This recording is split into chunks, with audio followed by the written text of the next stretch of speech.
Welcome to Terrified Tales, where things are about to get unsettling. Before we dive deeper into the darkness, make sure to like and subscribe. Let us know where you're listening from and what time it is. Are you brave enough to be here at night? Now, relax and let the fear take hold. Story 1.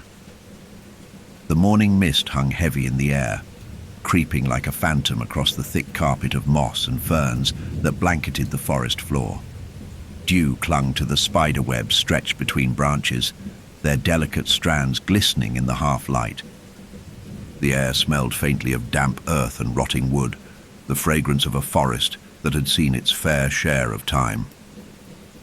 Ethan, a young park volunteer, shuffled along the well-worn paths of West Virginia's Monongahela National Forest. The park had been his haven for the past few months, the solitary days of nature walks and cataloguing plant species offering an escape from the chaos of the world. But today something felt different. The forest, usually so welcoming, seemed colder, more watchful. Even the birds, which normally filled the trees with their incessant chatter, had fallen silent. Ethan paused in his steps, glancing around uneasily. Was it just his imagination, or had the wind shifted? The trees swayed gently, but there was something off about the rhythm. It was as if the forest itself was moving with purpose. A faint rustling reached his ears, but when he turned to look, nothing moved except the leaves. His boots crunched softly against the earth, the sound unnaturally loud in the stillness. Ethan shook his head, trying to push the growing sense of unease from his mind.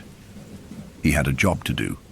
There was no time to indulge in paranoia.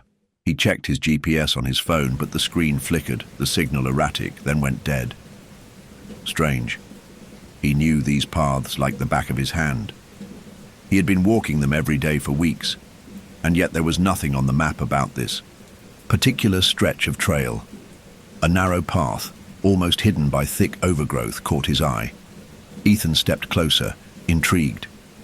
He could just make out the faint indentations in the earth where the trail once lay, now almost swallowed by creeping vines and dense underbrush. He pushed aside a cluster of thorny brambles and peered down the path. It seemed to stretch farther than it should, winding deeper into the heart of the forest. A chill crawled down his spine, but curiosity overpowered caution. He had never noticed this trail before, and he was determined to find out where it led. The moment he set foot on it, the air shifted again. The quiet felt heavy now, pressing down on him. It was as though the forest had just woken up from a long, deep slumber. Ethan's breath caught in his throat as a sound, the faintest of whispers, drifted toward him from the deeper woods. He stopped, uncertain whether it was the wind or something else. His heart raced in his chest, but he swallowed the fear and pressed on. He figured it was just his nerves. He had been spending too much time alone lately. As he walked farther down the trail, the trees thickened, their branches intertwining above him, blotting out the sky. The world seemed to close in, the shadows lengthening and darkening around him, as if he had stepped into a different realm altogether. Each step felt more deliberate, the ground beneath him firmer and colder with every inch. The path seemed to twist and curve unexpectedly, and every time Ethan glanced over his shoulder, he was surprised to find the trail behind him swallowed up by the dense forest. He couldn't shake the feeling that the trail was shifting beneath his feet, subtly guiding him deeper into the woods, as if it had a mind of its own. But why? He paused again. The sounds of the forest had completely disappeared now. No birds, no rustling of animals. The silence was so profound it felt suffocating, as though the forest was holding its breath. His eyes caught on something in the distance, a faint shape. At first he thought it was just the forest playing tricks on him, the shadows warping in the corners of his vision. But as he squinted, it became clearer. A weathered wooden sign, half hidden by thick vines and moss. It was placed crookedly at the edge of the trail, as though someone had tried to bury it beneath the overgrowth. Ethan's pulse quickened. Signs like this weren't part of the trail system. He took a hesitant step toward it, the earth beneath his boots softening with each movement like the ground was shifting. His breath caught as he approached. The sign, though old and rotting, still stood. Its edges were worn and cracked, the wood so weathered that the faintest trace of letters could be seen in the dim light. He leaned closer, squinting at the strange markings. The letters were unreadable, as if the sign had been carved by hands long forgotten. Some of the markings resembled words, but none that he recognized. A faint unease settled in his stomach. The air felt heavier here, the silence thicker. He instinctively glanced around, his eyes scanning the trees, the shadows. Something wasn't right. A sharp gust of wind swept through the forest, rattling the branches overhead. Ethan jumped, his heart hammering. He looked down at the ground, and to his horror, saw that his footprints were already beginning to fade. The edges of the impressions he had made were dissolving into the earth, erasing him from the path. The forest seemed to close in around him, its twisted shadows creeping from every direction, pulling him deeper into its embrace. The trail ahead seemed to stretch farther than it should, the curve of the path hidden in darkness. Ethan took a deep breath and took another step forward. But as his foot hit the ground, the eerie silence was shattered by the unmistakable sound of footsteps behind him. He froze. The footsteps were slow, deliberate, and unmistakable, just behind him, as if someone or something was following him. He spun around, his eyes wide with fear, expecting to see another hiker, maybe another volunteer. But there was nothing. The trail was empty. The trees stood still, their limbs shaking in the breeze, but the path remained unbroken, unoccupied. Then the whisper came again, louder this time, almost familiar, like it was calling his name. Ethan. He didn't want to look.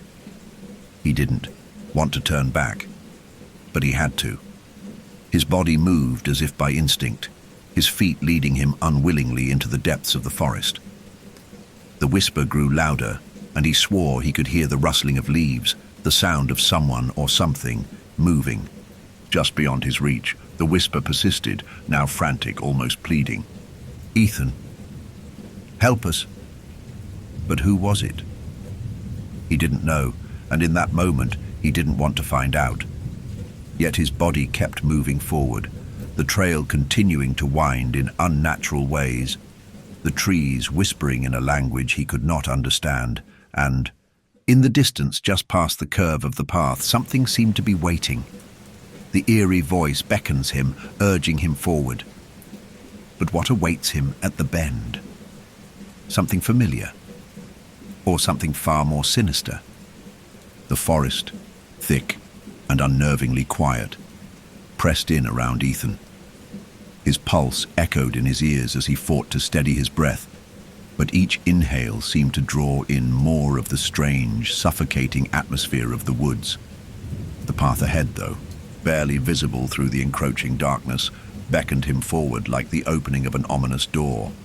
The whisper, his name, lingered in the air, the voice, neither human nor animal, twisting like a forgotten memory. Ethan, help us. The words wrapped themselves around him, tightening like a noose, pulling him deeper into the silence. His legs moved of their own accord, one foot in front of the other, as if the forest itself were guiding his steps. He didn't know why he didn't turn back. He didn't know why the rational part of his mind, the part that screamed for him to run, was slowly being drowned out by something else, something ancient and compelling. With each step, the path seemed to widen, the overgrown vegetation thinning just enough to allow him to continue. The oppressive quiet became more pronounced, the air thick with a sense of waiting. It felt as though the forest itself had been holding its breath for years, no, centuries, and now, as Ethan ventured deeper, the moment of release had come. The trees above twisted into grotesque shapes, their gnarled branches scratching at the sky like bony fingers. Ethan glanced around uneasily. The underbrush had begun to change too. It was no longer the soft moss and ferns he was familiar with. Now there were sharp, jagged plants with strange markings on their leaves. Their edges gleamed in the low light, almost metallic, and they seemed to hum softly, vibrating in the air like a distant chant. Ethan shook his head, trying to dispel the thoughts creeping into his mind. He had to stay focused. It was just an old trail. He was just here to document it. There was no reason to panic, no reason at all. Yet a part of him felt a growing unease, an instinctual knowledge that something was wrong, something beyond the normal confines of this forest, something ancient and primal. The path curved ahead, and as Ethan approached the bend, the whisper returned. This time it was louder, more insistent. It was no longer just calling his name. The voice seemed to implore, the tone desperate, as if begging for something he could not yet understand. "Ethan, come closer." He slowed his pace, his hand trembling as he reached into his bag to retrieve his phone. The screen flickered again, the signal dead. Nothing but static. His fingers felt stiff, as though he was moving through thick, invisible fog. "Why won't it work?" he muttered to himself. His thoughts, once sharp, were beginning to blur, his focus shifting from the mundane task of documenting to something darker, something that he couldn't name. Every step forward seemed to take him further away from everything he knew, his world, his home, his past. The trees loomed around him like watching sentinels, their shadowed faces unreadable, and the ground beneath him felt soft, almost spongy. He reached the bend, and there it was.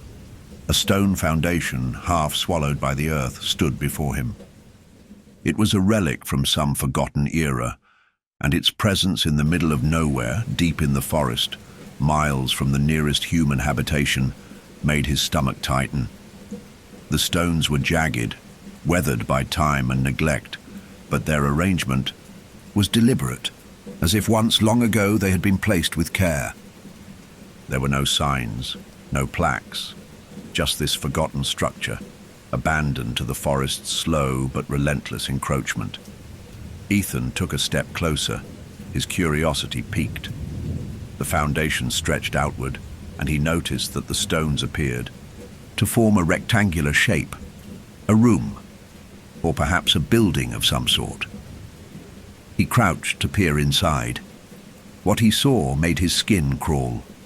Old decayed furniture sat in haphazard piles inside the stone structure.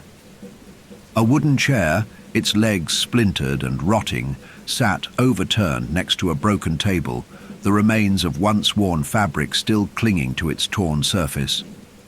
A shelf, half collapsed, seemed to hold remnants of objects he couldn't quite make out. Dusty, forgotten things. The musty, decaying smell of the ruin reached him, thick and suffocating, as though the air itself had absorbed years of abandonment. But it wasn't the furniture that made his heart skip a beat. It was the feeling of presence. A strange sensation prickled his skin, the hair on his arms standing on end, as if someone or something had just left the room, stepping away, but leaving a lingering trace.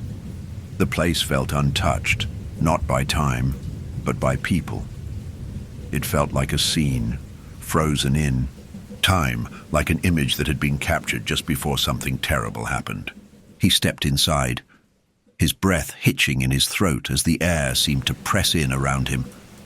His boots crunched on the stone floor as he moved through the ruins, his eyes scanning the broken furniture, the shattered remnants of what might have once been a home. His fingers brushed against a faded piece of cloth, dark, stained and ripped, still hanging from what was left of a doorframe. The texture was slick and cold to the touch, unnaturally so. Who lived here? Ethan muttered under his breath. He had to force himself to breathe, to keep moving. There was something unsettling about the place, a heavy feeling that settled in his chest and gnawed at his thoughts. Suddenly, his foot struck something metal. He looked down, his heart skipping a beat when he saw it, an old rusted lantern, hanging by a faded iron hook on a nearby post. The lantern was caked in grime, but its structure was intact, the glass cracked but still holding together. It swung gently with the movement of the air, and Ethan could feel a chill sweep through him. The lantern was out of place. It wasn't just the fact that it was old or rusty. It was the fact that it was still there, hanging like a beacon in the darkness, untouched by the passage of time, as if someone had just left it there moments ago. Ethan stepped closer, reaching for it with trembling fingers. The metal was cold against his touch, the weight of the lantern heavier than it should have been. He thought he could almost hear something, faint whispers, growing louder, calling him closer. "Ethan, come." His hand wrapped around the lantern, the handle rusted and slick with age. The light inside flickered weakly, casting distorted shadows across the ruins, as if trying to warn him. For a moment, he thought he saw something. Just a flicker of movement from the corner of his eye, something standing in the doorway. His breath caught. Was someone in there with him? He spun around, heart pounding, but the room was empty. The shadows stretched unnaturally, the corner of his eye playing tricks on him. Nothing was there, but the air felt different. A soft rustle of leaves reached his ears, faint at first, then louder. From somewhere deeper in the forest, a low, rumbling noise rose, growing louder with each passing second. It wasn't a storm, not thunder. No, it was something else.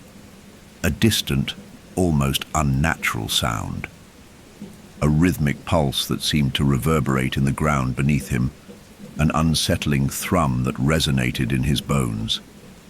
He looked down at the lantern in his hand, his fingers still trembling. It was as though the object was alive, vibrating in his grasp, as if it too was a part of this strange ancient thing that had been left behind. And then, as if in response to his unease, the whisper came again. "Leave now. Leave while you still can." The voice, so soft, so fragile, seemed to seep into his very soul. And just like that, the forest seemed to shift, like the ground beneath him was swallowing him whole, the whisper urging him to leave. But what is it warning him about? What waits for him as the forest shifts and the ground trembles? And is the lantern trying to protect him, or pull him deeper into its grasp? The wind howled through the trees as Ethan stumbled backward, his heart hammering in his chest. His fingers tightened around the lantern, its cold surface slick in his grasp. The shadows in the ruins seemed to stretch longer than they should, have, as if they were alive, creeping closer to him, waiting for the moment to consume him. His breath came in shallow gasps, the air suddenly thick and heavy, weighing him down like a thick fog. He knew he should leave, turn around, and race back to the safety of the known trails, but something held him in place. A force he couldn't explain tugged at him, urging him to look deeper into the ruins. His rational mind screamed for him to run, but his body wouldn't listen. Every step felt like it was being drawn toward something, something he couldn't understand, but something that felt undeniably powerful. The whispers, soft at first, grew louder again, echoing in the back of his mind like a half-remembered dream. "Ethan, closer." The voice, insistent, almost pleading, vibrated through him, resonating in his bones. He could feel it. Something was waiting for him. The forest, the ruins, even the lantern in his hand, they were all waiting for him to take the next step. Shiver ran down his spine. The weight of the moment pressed against him, a feeling of inevitability that refused to let him go. He needed to know, needed to understand what had happened here. What was still lurking in the shadows of this forgotten place.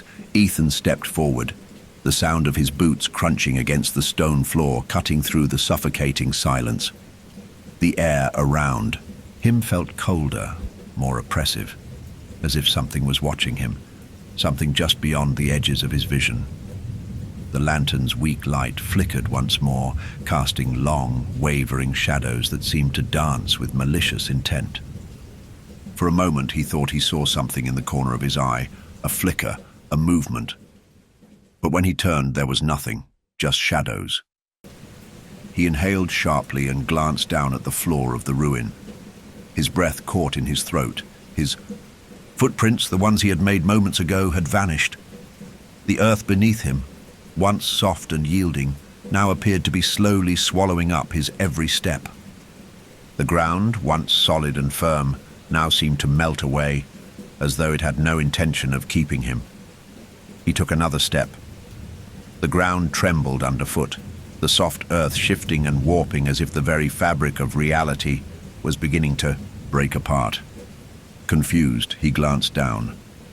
The once clear markings of his boots were gone, as though the forest itself had reclaimed his passage, erasing any trace of his presence. It was as though the ground didn't want him here, as though the path he had walked had never existed. A shiver ran through him, and he stumbled backward, his heart racing as the forest seemed to close in around him. The air grew thicker, heavier, pressing against his chest. He could feel it now, the subtle, creeping pressure, like the walls of the forest were inching closer to him, squeezing him, suffocating him. The whispers came again, louder this time, overlapping one another, blending into an unintelligible hum. They seemed to emanate from the very trees themselves, as if the forest had a voice of its own, a voice that was calling to him, beckoning him forward. "Ethan, stay." It wasn't just the voice anymore. The air itself seemed to be pressing against him, pushing him toward the center of the ruin, where the stones were cold and the shadows gathered in deep, unnatural pools. He could almost hear the forest breathing, each inhale a soft rustle of leaves, each exhale a sigh of ancient trees. Ethan's eyes darted around the ruin, searching for something, anything, that could explain the creeping unease gnawing at his insides. He needed to understand. His mind, once sharp, was clouded now, distracted by the strange, otherworldly sensation that seemed to course through him. And then he saw it. At the far side of the stone foundation, partially hidden in the overgrowth, was another sign, this one almost entirely obscured by vines and dirt. It was different from the first. This one was larger, sturdier, and unlike the previous sign, which had been worn and faded, this one was strangely preserved, the letters still visible, etched deeply into the wood. But the letters, they weren't words, not in any language he could read anyway. They looked almost like symbols, runes perhaps, ancient twisted shapes that seemed to pulse with a strange energy. Ethan's breath quickened. He didn't understand what he was looking at, but the air around the sign seemed to hum, vibrating in response to his presence. The whispers swelled, louder now, louder than ever before, like a cacophony in his mind. He covered his ears, but the sound was inside him, in his blood, in his bones. It was as though the forest itself had begun to speak, and it was speaking directly to him. "Ethan, leave us be." The voice was different now. It wasn't pleading, but warning. It sounded distorted, as if something had changed in the very essence of the forest. There was a bitter edge to the words, a finality that sent a jolt of terror through him, and then the first real sign that he wasn't alone. From the corner of his eye, a figure moved in the shadows. It was fleeting but unmistakable, a tall silhouette, impossibly tall, almost unnaturally so. Its shape was barely discernible, a shadow lost in shadow, but Ethan saw it nonetheless. The figure was moving toward him. He spun around, his breath catching in his throat, but the ruin was empty. No figure, no movement, only the endless, suffocating silence. He could still feel the figure, though, its presence, its weight in the air. The whisper had stopped now, but in its place there was something far more unnerving. The feeling of being watched. His skin crawled, the hair on his neck rising as he fought the instinct to run. His eyes scanned the ruin once more, looking for any sign of life, of movement. But there was nothing. He was alone. But the forest was never empty. And then the ground beneath him shifted again. Ethan's foot sank into the earth, his body jerking forward as the path seemed to give way beneath him. The stone ruins groaned under the pressure, the sound deep and guttural, like the earth itself was protesting his intrusion. Something was pulling him. With a surge of panic, Ethan tried to pull back, but his foot was stuck, held fast by something that shouldn't have been there. He tugged harder, his breath ragged, the lantern slipping from his hand and tumbling to the ground with a hollow clang. "Leave now." The voice came again, sharper now, more insistent. Ethan's foot was sinking deeper, and the earth was responding, pulling him closer, as if it were trying to drag him into its depths. He gasped, his eyes wide with terror, but when he looked down, he saw it. The ground beneath him was swallowing him whole, the soil pulling his boot further down, pulling at his leg as if the earth itself had decided he was no longer welcome. And then, just as suddenly as it had begun, the ground released him. Ethan staggered backward, his heart racing, his mind a blur of fear and confusion. The path, the ruins, the whispers, they all seemed to press against him, closing in from every side, like the forest had become a living thing, aware of his every movement. Ethan spun around, eyes darting to every shadow, every shifting shape. Something was changing in the air, in the forest itself. The whispers had quieted, but a new sound, a soft, rhythmic thumping, had begun. Like the slow beat of a drum, echoing through the trees, reverberating in his bones. Something ancient was waking up, and Ethan wasn't sure he was going to make it out alive. The ground tried to pull him in, but what was the source of this force? And what is waking in the forest, its presence now undeniable? Ethan may have narrowly escaped, but for how long? Ethan's pulse still hammered in his ears, every beat a reminder of the danger closing in around him. The air hung thick with an unsettling stillness, as if the forest itself had decided to pause, holding its breath in anticipation of something that was about to unfold. He stood frozen in place, his legs trembling beneath him, trying to make sense of what had just happened.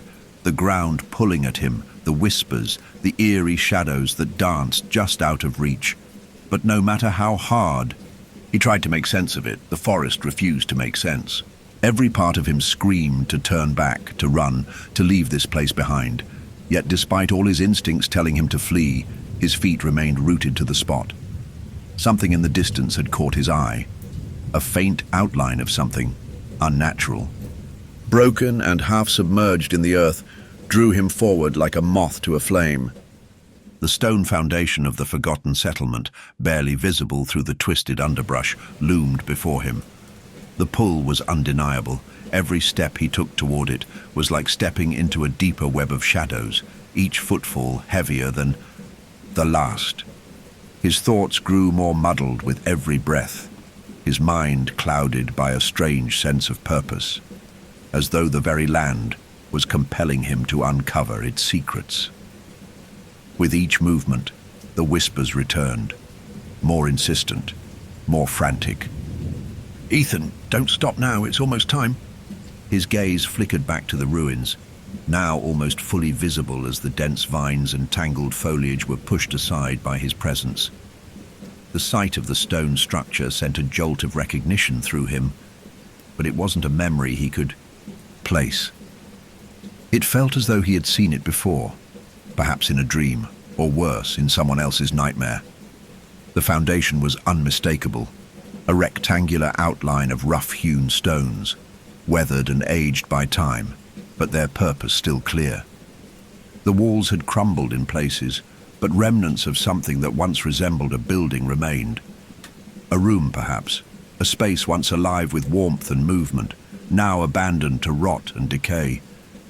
Ethan stepped carefully over the uneven ground, feeling the weight of each step as he ventured further into the remains of what was once a home, perhaps even a settlement. The air grew colder, the silence deeper. His breath seemed to fog before him, thick with moisture that had no right to exist on this warm, humid day. The dense canopy overhead blocked out the sun completely, casting the ruins in an unnatural twilight. Inside the foundation, the remains of furniture lay strewn about, scattered and decayed. A wooden chair, its legs splintered, was tipped over to one side, while a broken table lay in the corner, its surface cracked and rotted. A strange odor filled the air, a mixture of mildew, mold, and something more sinister, something that smelled like death itself. Ethan recoiled, but his curiosity was stronger than his fear. A few feet away, a pile of broken shelves remained, some of the wood still clinging to its former shape, while others had completely collapsed into the dirt.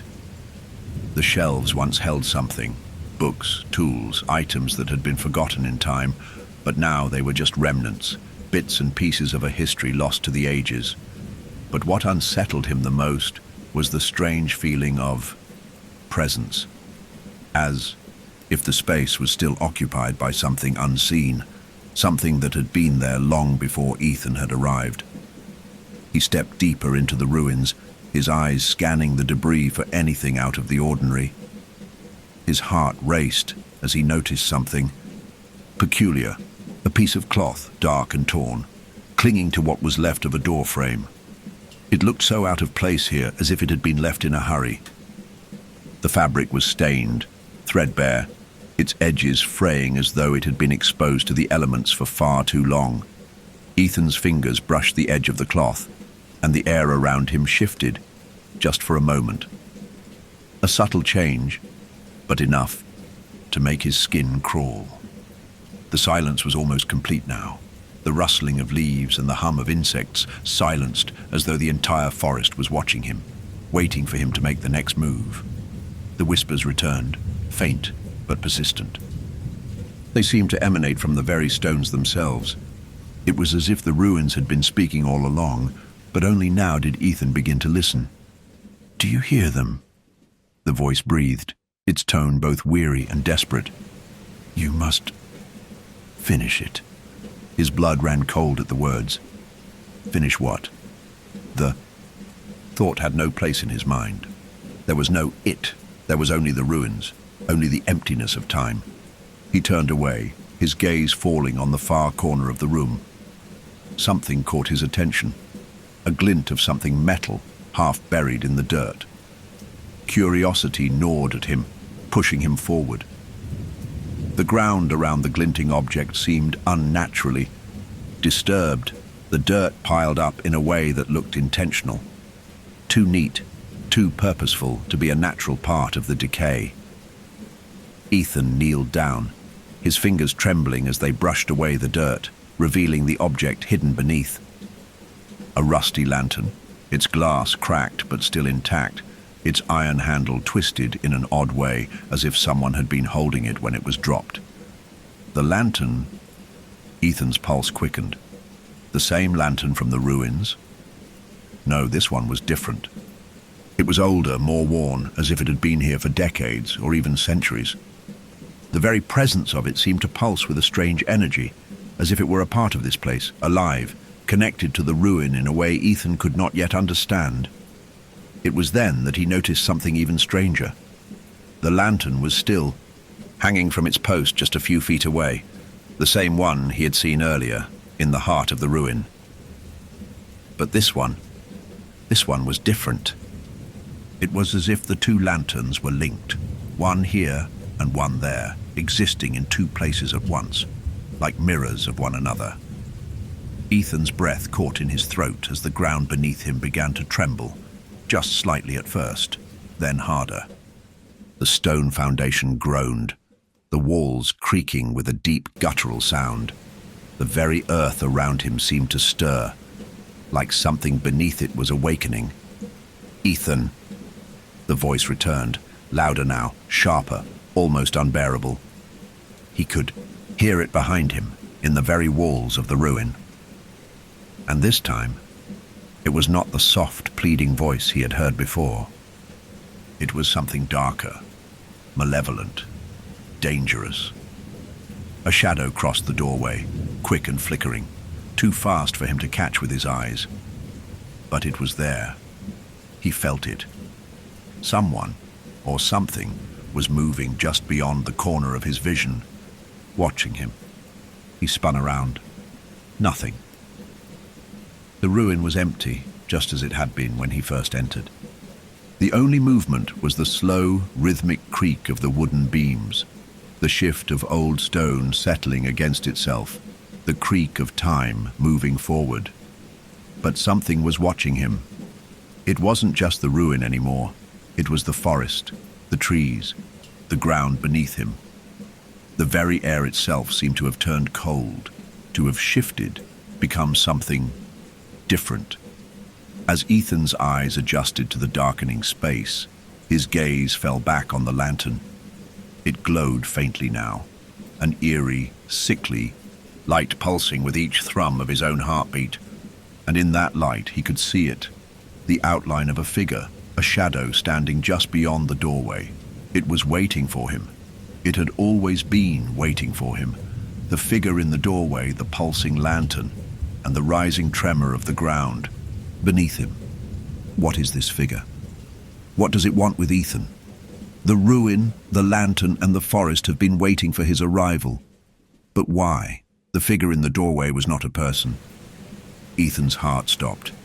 His breath caught in his throat as he stared at the dark shape, standing still and silent. The shadows in the room seemed to bend toward it, pooling at its feet like dark ink, spreading across the floor. The air, once thick with the oppressive silence, now hummed with an almost palpable tension.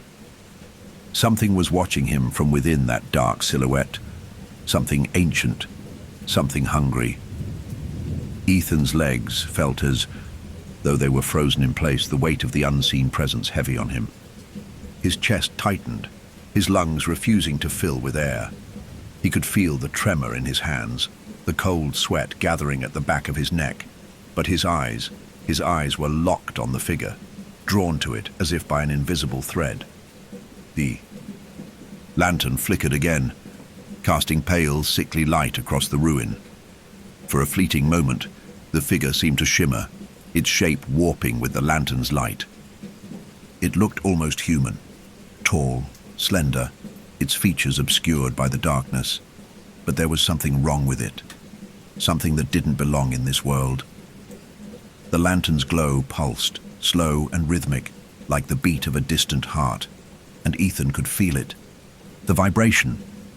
It echoed in his bones, resonating in the very core of him. The figure moved, but just a fraction of an inch, enough for Ethan to notice.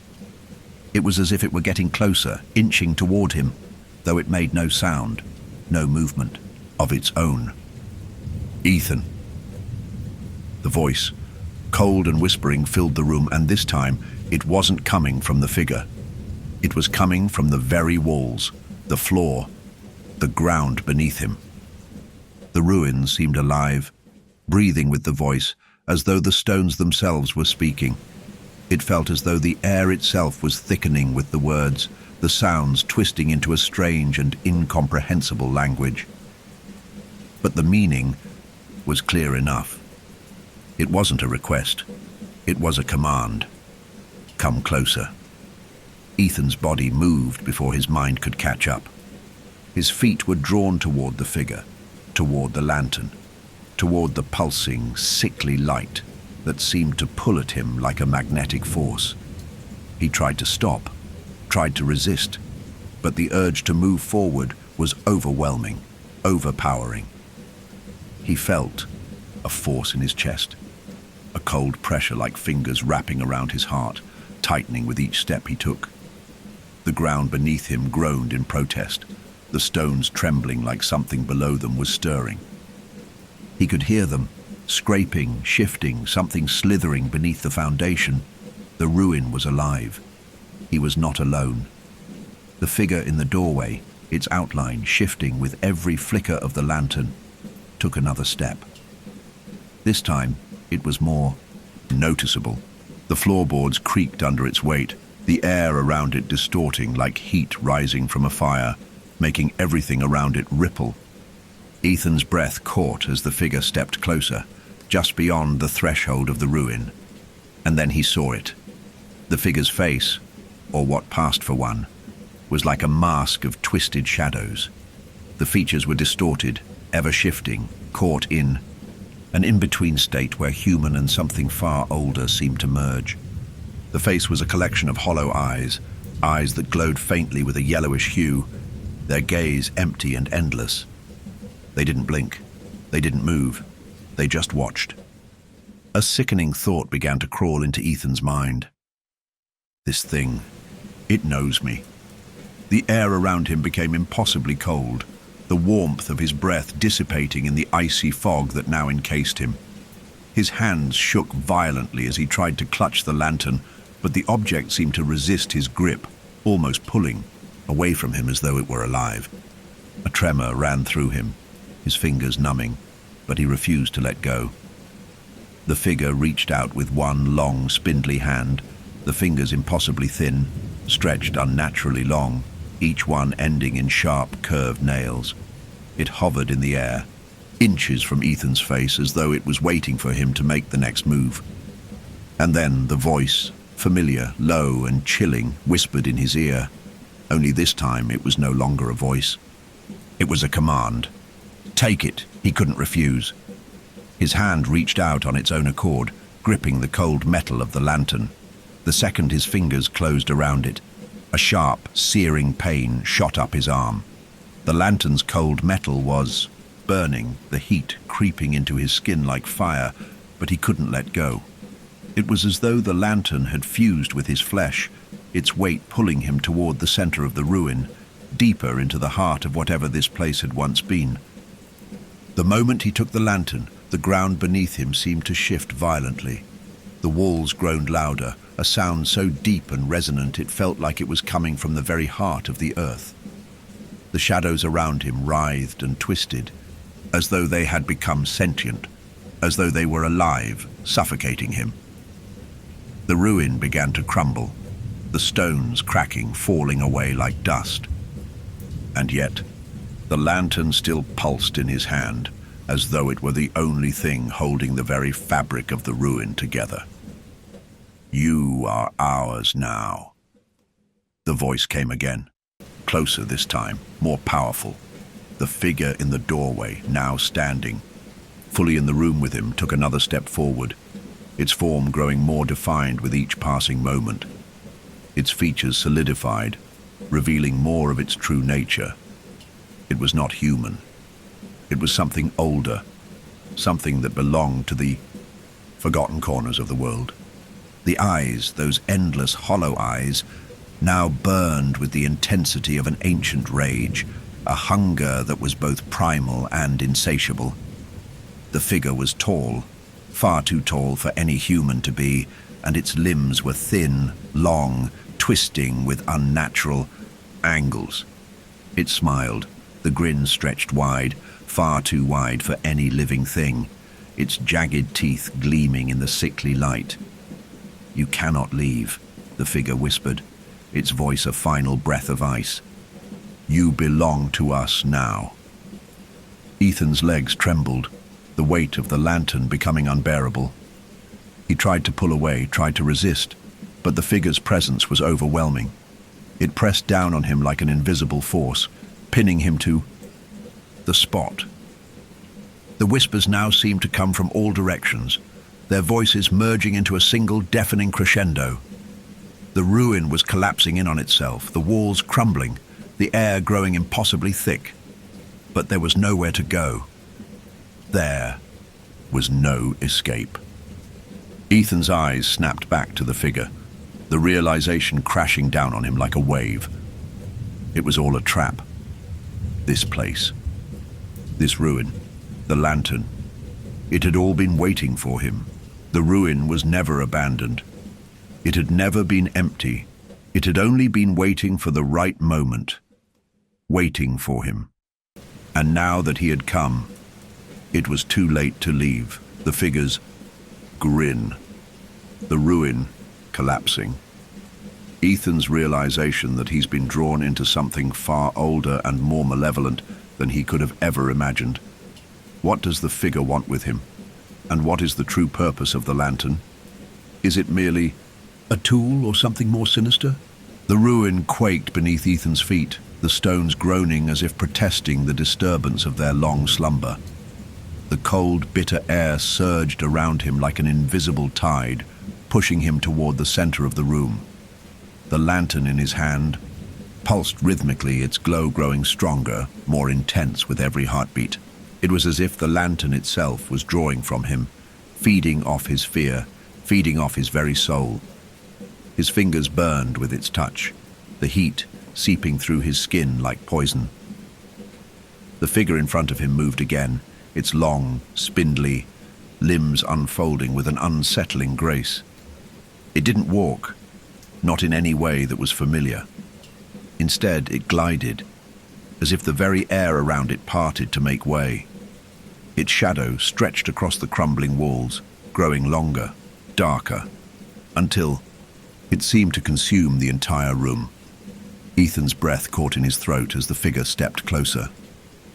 The air grew even colder, as if the very room had become a vacuum, sucking the warmth and light from his body. His skin prickled with a sudden, suffocating chill, and his heartbeat began to race in his chest, louder and louder, drowning out the whispers that still echoed around him.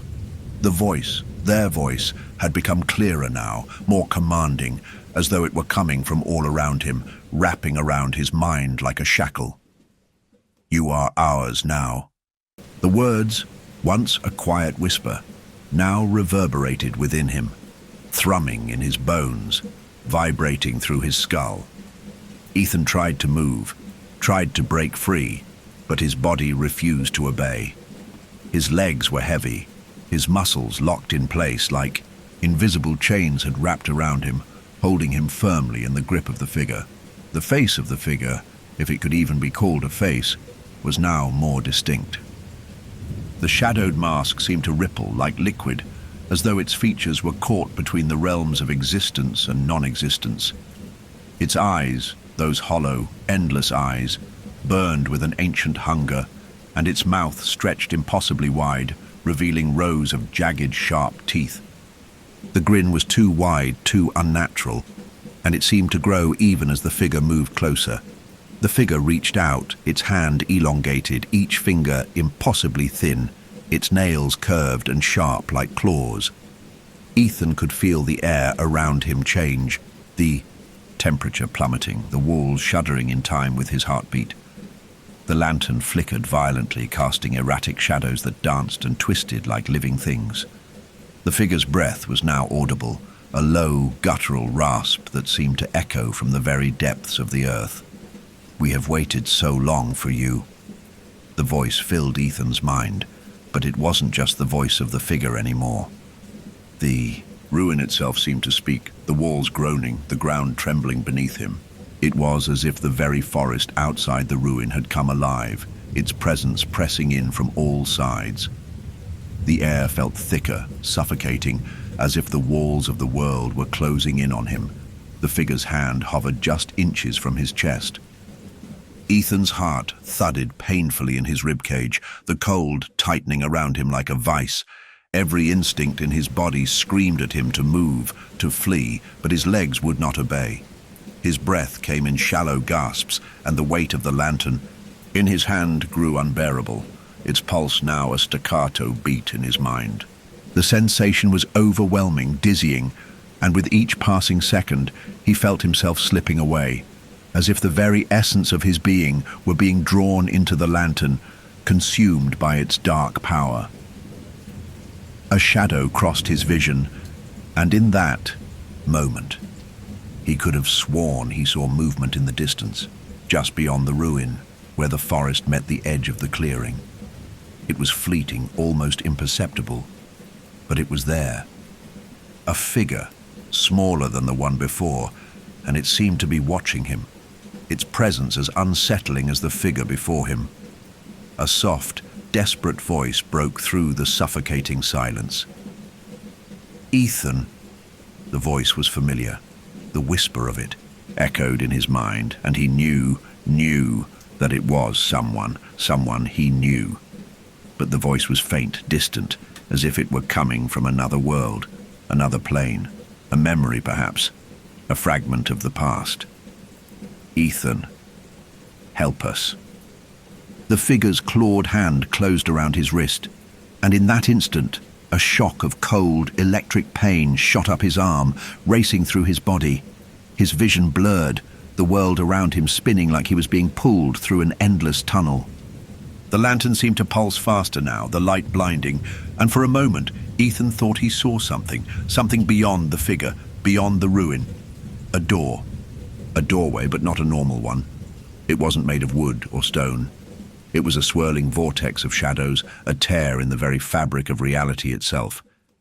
And through it, he saw figures, many figures, standing, watching, waiting. Eyes. All eyes. Endless eyes, burning with the same hollow hunger that the figure in front of him now displayed. The figure leaned closer, its breath cold against Ethan's ear. It whispered, but this time, it was different. Its voice was sharp, jagged like a blade cutting through the air. "The door is open, Ethan. You are the key. Come with us." The moment the words left its lips, the world around him seemed to buckle, to collapse. The shadows in the ruin swirled and twisted, rising up like smoke, and the walls cracked as though they were made of brittle glass. The ground beneath him cracked open, a dark chasm appearing where none had existed before. Ethan felt himself falling, not physically. He was still standing, still clutching the lantern, but his mind was falling, plunging into an abyss, into the cold, dark heart of the ruin. The walls were no longer walls. The floor was no longer solid ground. Everything was dissolving, becoming part of the void that stretched infinitely in all directions. The figure stood just beyond him, its smile still wide, its eyes burning into him. It was waiting for him to step forward, to fall completely into its grasp. And then, with a final desperate surge of will, Ethan slammed his eyes shut, squeezing them tightly, refusing to see the ever-growing darkness. But even with his eyes closed, the pull was unbearable. The lantern's pulse had become deafening, a rhythmic, pounding beat that drowned out everything else. "You cannot escape." The words rang in his mind, louder now, clearer, and in that moment Ethan understood. There was no escape. There was no turning back. The ruin had claimed him, the forest had claimed him, and the lantern was its link, its anchor. The figure had been waiting, watching for him to step into its grasp. And now that he had, it was too late. The darkness closed in. The silence was complete. And then the world stopped. Ethan struggled to escape. The lantern's power is consuming him, the ruin collapsing around him, and the figure waiting for him to fall. The door to another world is open, but once you step through, is there any coming back? The darkness pressed in on Ethan from all sides, a suffocating cloak that seemed to envelop him completely. His heartbeat was the only sound he could hear, a constant thrum that resonated in his skull, louder and louder, until it became deafening. The pulse of the lantern in his hand had stopped. The eerie glow was gone, swallowed by the abyss, leaving him with nothing but the cold and the silence. And yet, even in the complete absence of light, he could feel it, feel the presence that surrounded him. The air was thick and heavy, pressing against his skin, his lungs. He gasped, trying to breathe, but the air felt thick, too thick, like he was inhaling something far more sinister than oxygen. The ground beneath his feet was shifting. It wasn't just the typical sensation of soft earth beneath his boots, the crunch of leaves or the occasional rock. No, The ground had become something else entirely, alive, perhaps. He could feel it tremble, quake under him, as though it were aware of his presence. Something other was moving underfoot, pulling, twisting, as if the earth itself was shifting its shape to drag him deeper. He tried to move, but his legs felt like lead, the weight of something far beyond natural pulling him back with each attempt. His steps felt like they were sinking into the ground, each one heavier than the last. And then, just when he thought he could take no more, the ground gave way beneath him. With a violent jolt, Ethan stumbled forward, his foot plunging deep into the earth, ankle deep in soft, rotting soil. He yanked his foot out, but the ground seemed to swallow it whole, the soil pushing back with an unnatural force. It was as if the earth itself didn't want him to leave. The forest is alive, he thought desperately, the realization cutting through his panic. The trees, the ground, the ruin. It was all alive, moving with a purpose that he couldn't comprehend, like an ancient organism waiting for him to fall deeper into its grip. A low rumble echoed from beneath, like the groaning of some enormous, unseen beast stirring in its sleep. Ethan's eyes shot wide open, his body rigid with fear. His hands trembled as he reached down, desperately clawing at the ground, trying to pull himself free. But it was no use. The earth had become too soft, too yielding, like quicksand, but more insidious, more alive. The deeper he pulled his leg, the more the ground seemed to tighten, resisting his every movement. And then he felt it, a cold, wet sensation wrapped around his ankle, thick tendrils of something slimy and alive. He froze. A sharp, primal dread shot through him. Some kind of root, vine, or tendril was coiling around his leg, tightening like a vice.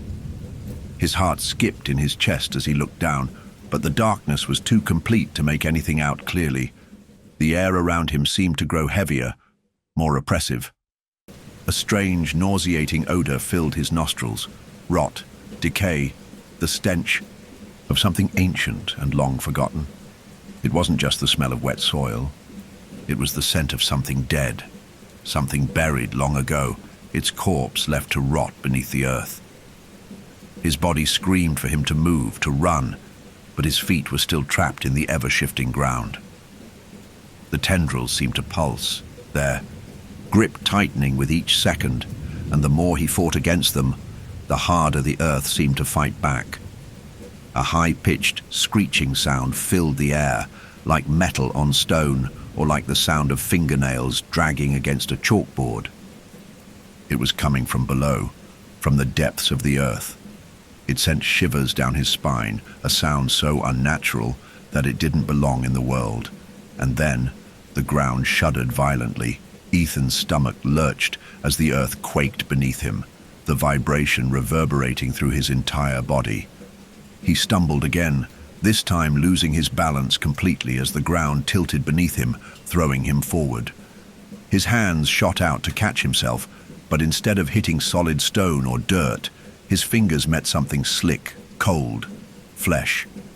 He gasped in horror, his stomach churning, as his hands slid across what could only be described as skin. The ground had changed, a thick, writhing mass of roots, vines, and something else, something far darker and more unnatural, had erupted from the earth. It was like an enormous, pulsating mass of veins and tendrils, all connected to the roots beneath him, its surface slick and wet. And the worst part? The worst part was the unmistakable movement, as though this organic mass was breathing, alive and aware. Ethan recoiled, his eyes wide with terror, but there was nowhere to go. The tendrils gripped him tighter, and in that moment, he realized something truly horrifying.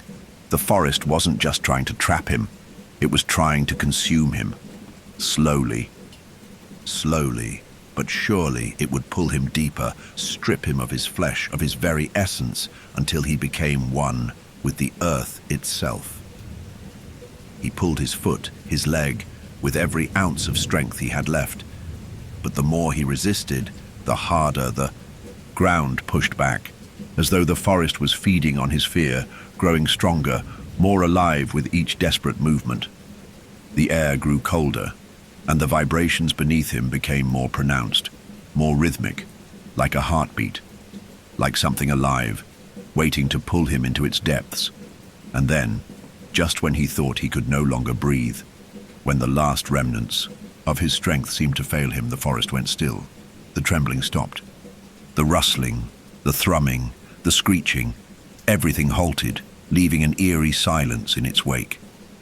Ethan's heart pounded in his chest, his body covered in cold sweat. His breath came in ragged gasps, each inhale feeling like it was his last.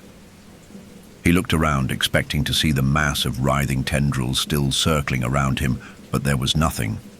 The ground, once alive with movement, now seemed dead again, its surface hard and unyielding. A figure stepped out of the darkness, a shadow that seemed to stretch impossibly long, its edges blurry, undefined. It was familiar, yet he couldn't place it. The figure moved toward him, its steps soundless, like a presence in the dark. As it came closer, Ethan could make out a face, or what might have once been a face. It was contorted, twisted, its eyes glowing faintly in the darkness, empty of anything human. It was the same figure he had seen in the ruin. The same one that had watched him, the same one that had been waiting. And as it stepped forward, Ethan realized the terrifying truth. It had never been the forest, the ruin, or the lantern. No. It had been this figure, this thing, that had been waiting for him all along. It was pulling him in. The forest and the earth seemed to pull Ethan into their depths, the tendrils of the land itself alive with hunger.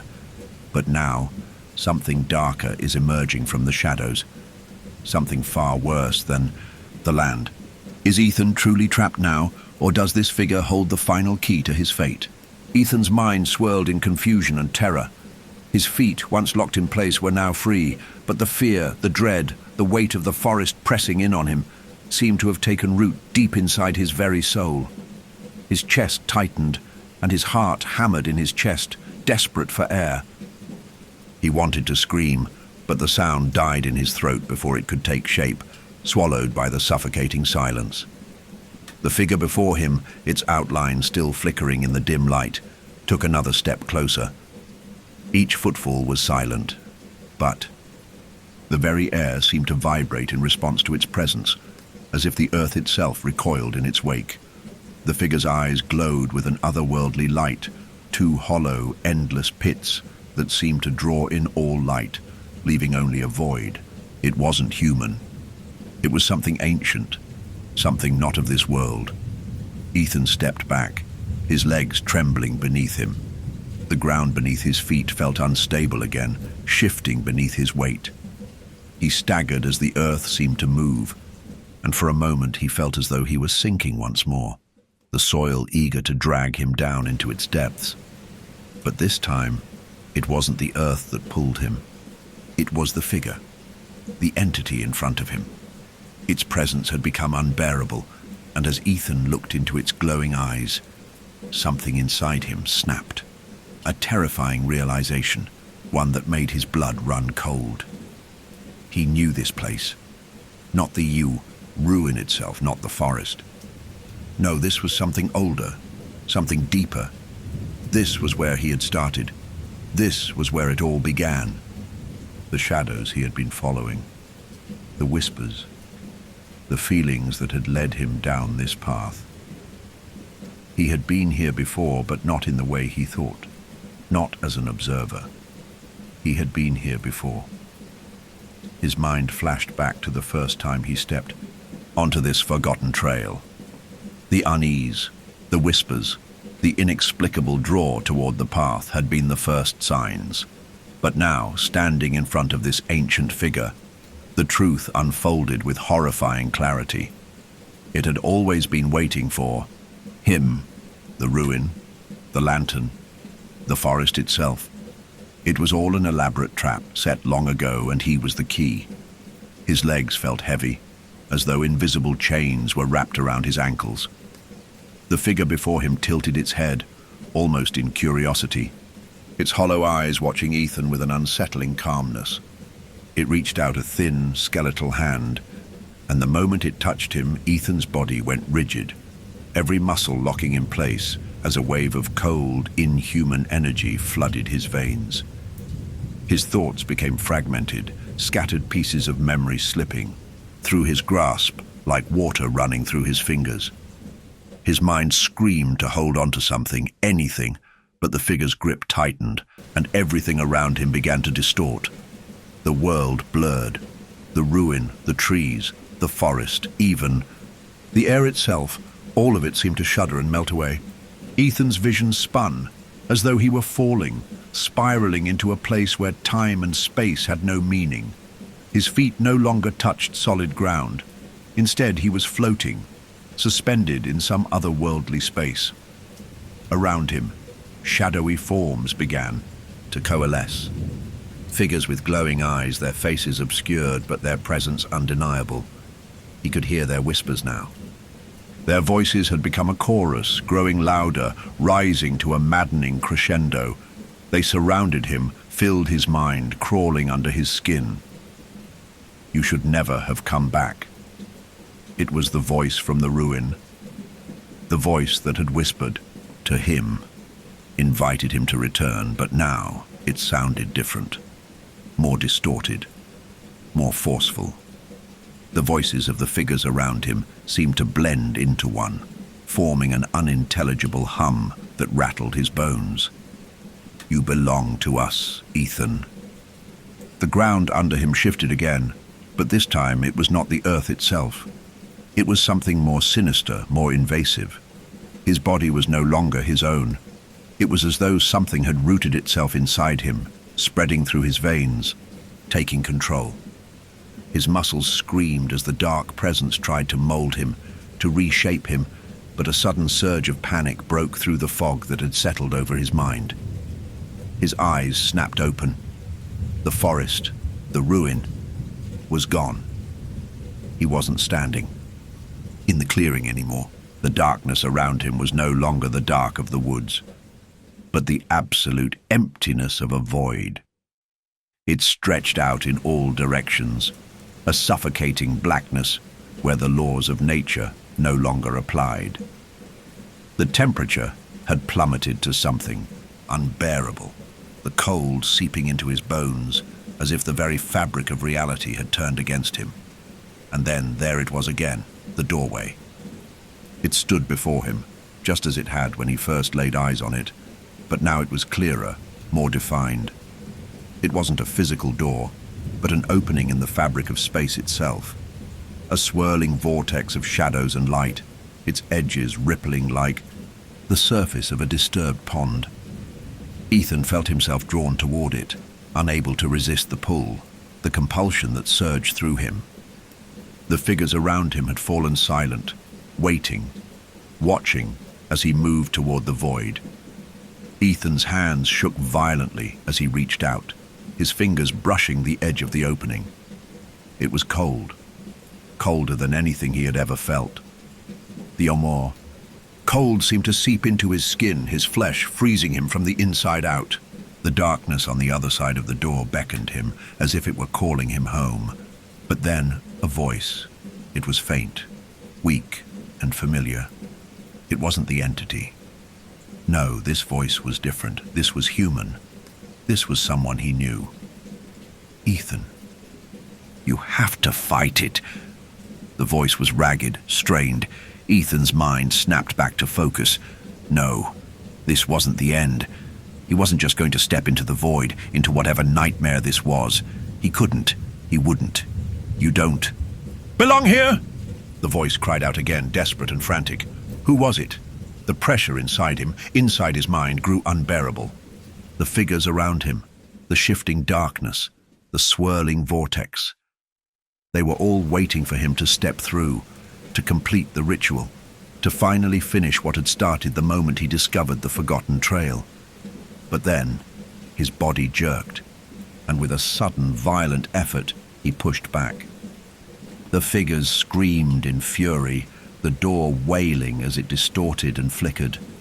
Ethan fell to his knees, the air around him shuddering, as if the very space was unraveling. The world collapsed, Ethan's struggle against the pull of the doorway. The familiar voice calling out to him. Is it too late to fight back? Has the doorway already claimed him? Or can he still escape the terrifying fate that awaits him on the other side? The void around Ethan trembled, the silence broken only by the pounding of his heart, now thunderous in his chest. His body was cold, his breath coming in ragged gasps, and his hands still shook violently as he gripped the edges of the doorway, his fingers numb with the effort. Every part of him screamed to pull away, to escape whatever dark force had woven this web of shadows around him. The figures, now mere shapes at the edges of his vision, hovered and writhed like predatory phantoms, their glowing eyes flickering with impatience. They waited. They were waiting for him to make the final step. But then there was the voice. It came again, faint but undeniable. A whisper that cut through the suffocating silence, like the flicker of a candle in the blackest dark. A voice that seemed to push against the force trying to draw him into the void, one that fought back against the tide of shadows, a thread of light in the overwhelming darkness. Ethan. He heard it again, more clearly this time. It was like a lifeline being thrown to him, and in that moment, the world around him seemed to freeze. The shadows seemed to still, the figures that had once surrounded him, silent now, waiting, receded, and for the first time since he had stepped into this nightmare, he felt something other than terror. The feeling washed over him like a wave, both foreign and familiar, a sense of being watched, but not by the dark entities in this space. No, this presence was something else, something human. It's her. The thought hit him with the force of a tidal wave. His mind snapped into focus, and the disorienting pressure in his head lessened just enough for him to recognize the voice. It wasn't just any voice. It was the voice he'd heard faintly when he first entered the ruin. The voice that had whispered warnings, the voice that had urged him to leave, to turn back. It was hers. It can't be. The world around him seemed to tilt.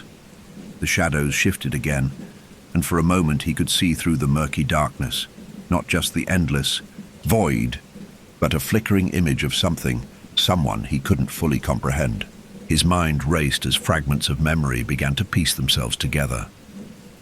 He saw her face, her faint smile, her eyes, those haunting eyes that had once looked at him with concern, with love. You have to fight it, Ethan. You have to remember who you are. Her voice was growing stronger now, no longer just a whisper, but a clear, powerful call that cut through the dark. He could hear the desperation in it, feel the urgency. She was still there, somewhere beyond the darkness, beyond the place where he now stood, pulling him toward her, toward something real.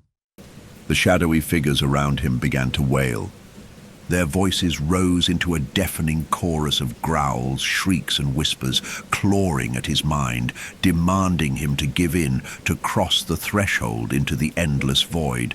But the voice, the woman's voice, cut through it all. You don't belong to them, Ethan. You never did. Something inside him cracked wide open, like the sudden release of a great tension, and all at once he understood. The truth surged through him with an almost painful clarity. The ruin, the trail, the whispers, the forest, all of it had been waiting for him, for his fear, for his grief. The shadows had fed on his weakness, on his sense of loss. And now that he had arrived, they thought they had him. But he had a choice. Ethan's chest tightened with something else now, something more than fear. It was a rush of clarity, a connection to the voice, her voice, that tore through the fog. He had been drawn to this place by forces he couldn't understand, but that didn't matter anymore. What mattered was the woman whose voice had brought him back to himself. I can fight this. His feet, once rooted in place, suddenly found their strength.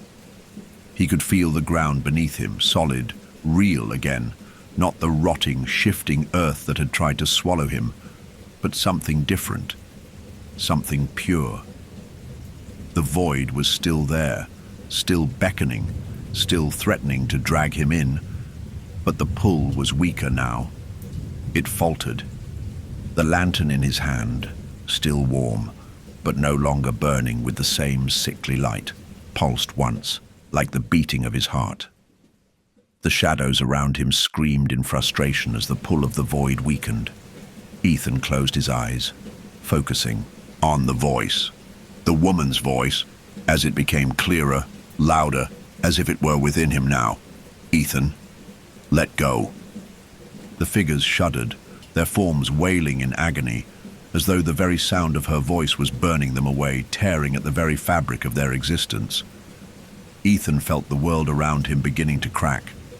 The space he was in, the ruin, the forest, they were all starting to fade. The dark void that had been trying to claim him was being pushed back, the shadows retreating in the face of something far stronger than fear. It was love. It was love. The world around him began to dissolve into light. The edges of the darkness, bleeding away like smoke, unraveling at the seams. The voices of the figures, once so strong and oppressive, became distant, faint echoes, fading with every passing moment. Ethan could feel himself breaking free from their grip, the weight of the shadows lifting, as if they had never been there at all. The ground beneath him shifted again, but now it felt different. Not suffocating, not hungry. The earth seemed to accept him, to welcome him back, as if forgiving his intrusion. The oppressive atmosphere lightened, and for the first time, he could breathe without the sharp sting of fear and terror searing his lungs. And then, in the distance, a door opened. Not the swirling blackness of the void, not the endless abyss that had been calling him to step through. No, this door was made of light, of warmth, of something real. The woman stood there. Her face, familiar and gentle, was framed by the light of the doorway, the warmth that radiated from her, like the sun itself. Her smile was soft, her eyes filled with love, relief, and something else. Something like forgiveness. Something that told Ethan he was not alone. He had never been alone. It's time to come home, she whispered, her voice stronger now. No longer just a memory. Ethan felt a surge of warmth rush through him, like coming home after being lost in the cold for far too long. The door opened wider. The shadows behind him shrieked, but their cries grew fainter, swallowed by the light. He stepped toward the woman, toward the light, and just before he crossed the threshold, he turned to look back at the ruin, at the forest, at the dark void that had tried to claim him. The whispers, the wails, the figures, all of it began to fade into nothing, lost in the light, erased by the love that had saved him. And as he stepped into the light, the world behind him dissolved completely, the shadows swallowed up by the brightness. The forest was gone, the ruin was gone, and Ethan was free. Ethan's journey to freedom, was it truly an escape? Or had he simply exchanged one existence for another? Was the light really salvation, or had the darkness just been waiting for him to return? The light that enveloped Ethan felt both endless and fleeting at the same time. It was warm, a soft embrace, like sunlight on a spring morning after a long, bitter winter. He could feel it filling him, wrapping around him, soothing the raw edges of fear, of doubt, and of the torment that had gripped him for so long. It was the kind of light that made everything else seem distant, like the shadows behind him were nothing more than a forgotten dream, fading with every step he took toward it. The woman's figure, standing just beyond the threshold of the light, was more than just a figure. She was the embodiment of peace, of home, of everything that had been taken from him in the forest. Her face, soft, familiar, was like a memory that had always been with him, but only now did it feel real.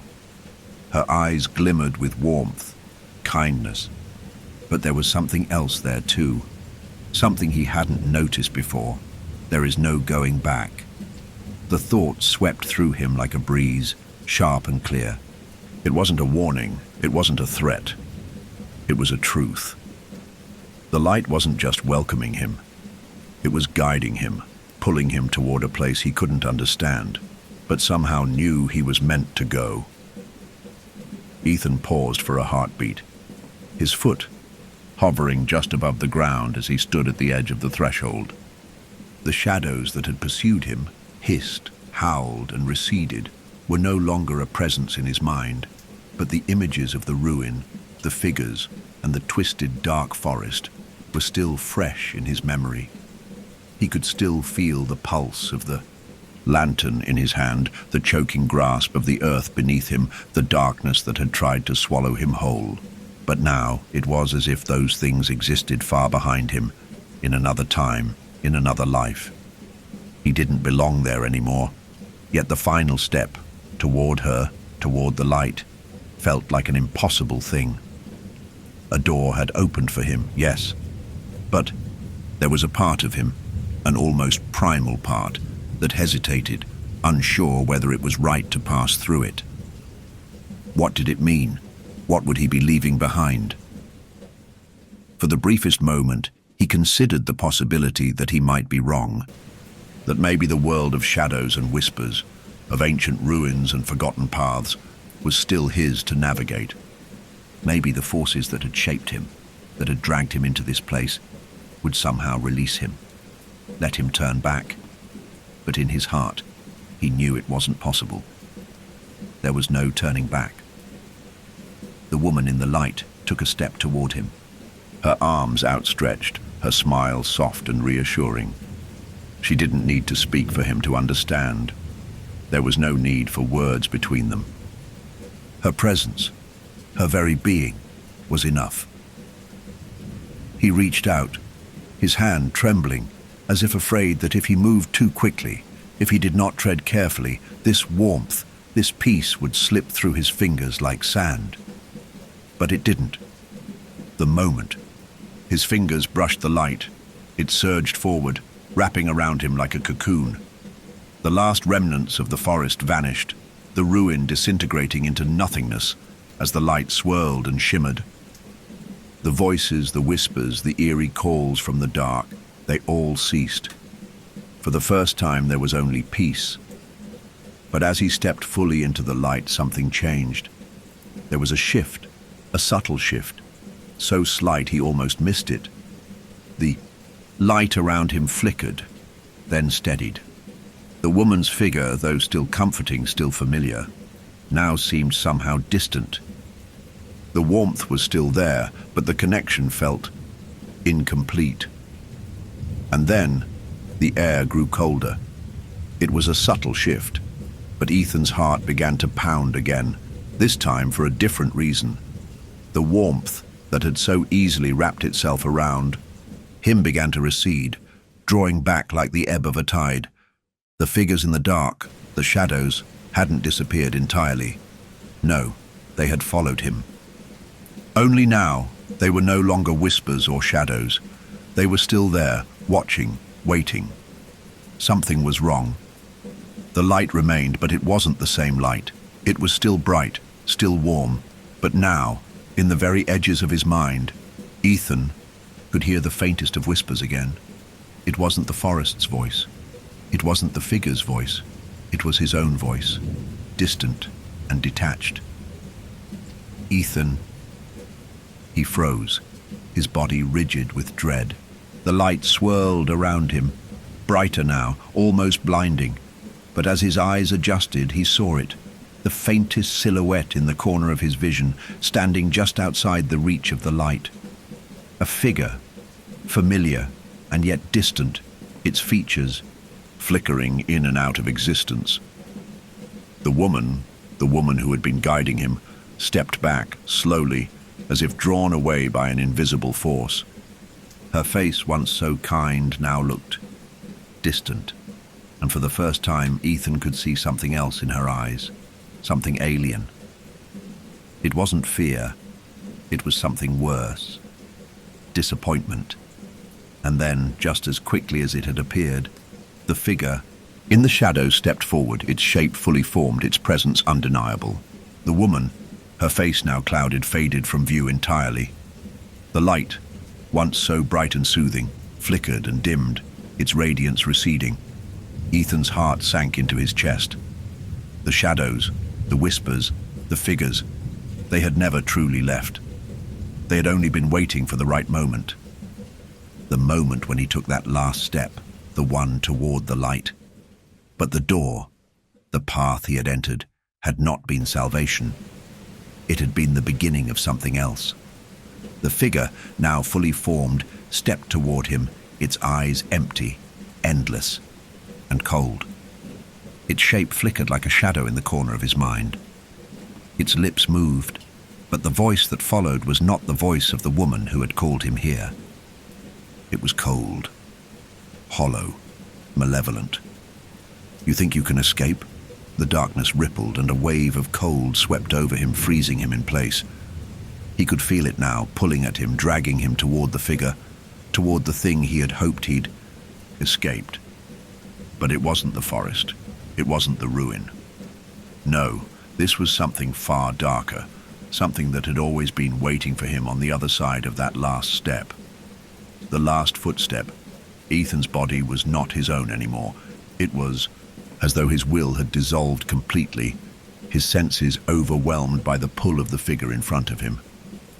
His legs felt numb, his feet unable to move, his thoughts clouded by the overwhelming presence of the shadow. And in that instant, just before the darkness swallowed him completely, he realized there was no escape. The figure smiled. Ethan's final step leads him back to the darkness, not to escape, but to complete the cycle. The light had been an illusion, a trap. And now, as the shadow grows, it becomes clear that what he thought was freedom was merely another step deeper into the dark. Ethan's senses dulled as the darkness closed around him, swallowing the last remnants of light. The warm embrace he had once felt, the one that had drawn him toward the woman, toward the doorway, toward freedom, now seemed like a distant memory, lost in the cold grasp of the void. The figure before him, its eyes endless pools of blackness, shifted with a sickening fluidity, the shadow flickering and distorting like a twisted reflection in a shattered mirror. It stood tall, taller than any human should have been, and its very presence seemed to press in on him, bending reality itself with the weight of its existence. The whispers, once soft and haunting, now seemed to flood his mind, drowning out all other thoughts. They were no longer just words. They were a force, a suffocating wave of sound that reverberated through his bones, through his very being. The darkness that surrounded him seemed alive, as if the air itself had turned to liquid, thick with malice and hunger. His body screamed for movement, for escape, but his limbs were frozen, heavy as lead, unable to fight back. "You cannot run from what you are." The voice was cold, a low rasp that sent a chill creeping through his spine. The figure's lips didn't move. Its words slid into his mind like a knife, carving through his consciousness. Every thought he had ever had, every memory, every hope seemed to shatter and fragment as the voice echoed again, louder now, reverberating through the very marrow of his bones. "You are part of this. You always were." Ethan tried to speak, tried to scream, but the words wouldn't come. His throat felt tight, as if the very air had become thick with the weight of the figure's presence. He was trapped in this moment, suspended in the void between light and shadow, between existence and oblivion. There was nowhere to go, no escape. And then, suddenly, the ground shifted. The subtle, almost imperceptible tremor he had felt earlier returned, this time stronger. The air grew colder still, but it wasn't the kind of cold that numbed the skin. It was deeper, deeper than that, like the absence of warmth, the absence of life itself. The very ground beneath him seemed to move as though the earth itself were breathing, shifting in rhythm with the pulse of the figure in front of him. Ethan could feel it now, a powerful, invisible pull, wrapping itself around his chest like a vice. The figure's eyes burned into his, and in their dark depths, Ethan saw it, himself, but not as he was now. He saw his reflection twisted, distorted, lost in the blackness. He was no longer the man who had stumbled into the forest that day. He was something else, something darker, something that had always been waiting. The figure stepped closer, its shadow stretching impossibly long across the ground. The air vibrated with its movements, each step an earthquake beneath his feet. Ethan's body remained frozen, unable to respond, but his mind screamed. It screamed for the truth. "What do you want from me?" he managed to force out. His voice barely a whisper, drowned by the overwhelming presence of the figure. The figure paused. The air around him seemed to still, as the darkness flickered and shifted, like the wind before a storm. "I don't want anything from you, Ethan. I am you." The voice was different now, colder, more knowing, as if the figure were not merely speaking to him, but through him. "You have always been mine." The words hit Ethan like a physical blow, causing him to stagger backward, his head spinning. His memories, his life, flashed before his eyes. The forest, the ruin, the whispers that had led him here. It all felt so familiar, like a nightmare he had been living for longer than he could remember. But it was more than just that.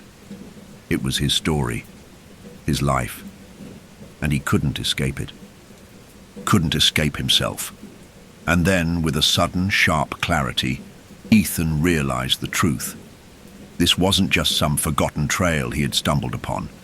This wasn't just a ruin in the middle of the woods. No. This was his story, his history, a part of him that had been buried deep within, waiting for him to uncover it. The forest, the ruin, the lantern, the shadows, the figures, they were all tied to him. He had been drawn here, not by accident, but because he had always been meant to come here. The figure before him was not some malevolent entity from another world.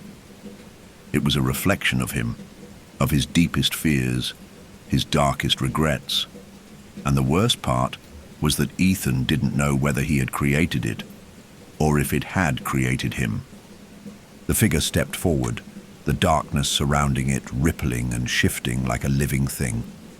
It reached out with one elongated, skeletal hand, its fingers cold and sharp as knives.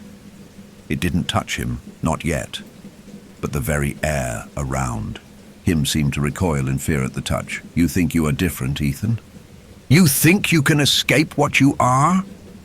The figure's voice was a hiss, a mocking laugh wrapped in dark words. It loomed over him now, its shadow swallowing the light, its presence filling his mind, his very soul. The whispers, the figures, the ruin, they were all parts of it, parts of him, and they would never let him go. "You cannot escape your fate. You never will." The world around him flickered again, and in that moment, Ethan felt himself being pulled back, not into the ruin, not into the darkness, but into the figure itself. His body lurched, as though gravity itself had turned against him, and the eerie darkness began to consume him. He could feel himself being drawn into it, swallowed whole by the void, his thoughts, his memories, his very essence being absorbed by the figure. But just as the last fragments of his consciousness began to slip away, a single thought pierced through the suffocating fog, a single realization. He was not alone. The voice, The woman's voice was there again, faint but stronger now. "Ethan, don't give in." It was the last thing he heard before the darkness closed in completely, before the figure's cold embrace swallowed him whole. And then, nothing. Ethan is consumed by the figure, his fate sealed as the darkness pulls him back into itself. But the woman's voice remains, faint but insistent. Is there hope for him yet? Or has he already crossed a line from which there is no return? Everything went still. The endless void that had swallowed Ethan was now complete. His mind, his body, his very sense of self. Everything had been consumed by the shadow. There was nothing, no feeling, no sound, no light, just a profound, oppressive silence, like the void had swallowed even the last echoes of his thoughts. For what felt like an eternity, Ethan drifted in this emptiness. There was no up, no down, no ground to stand on. His senses, once so sharp, had become dull, muted. The very concept of time had disappeared. He was neither here nor there.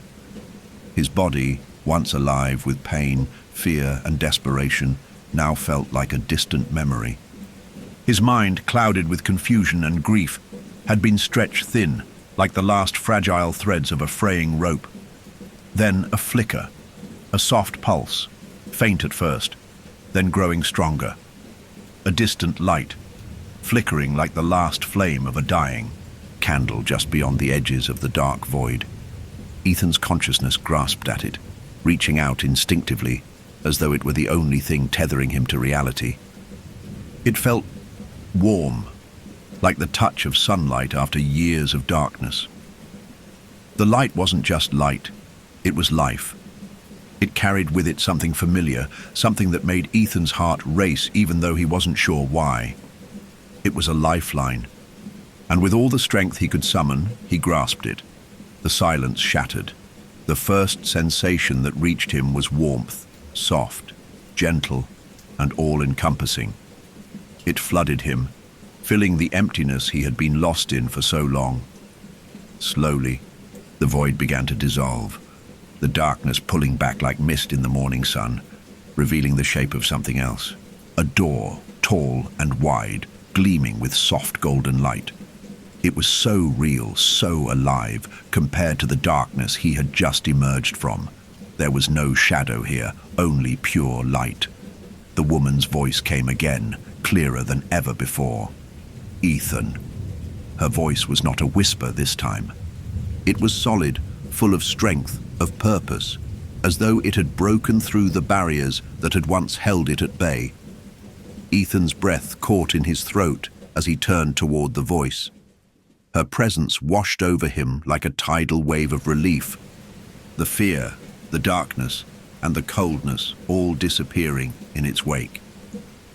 She was standing there, just beyond the door. The light surrounding her cast her in a gentle halo, but it was her eyes that caught him.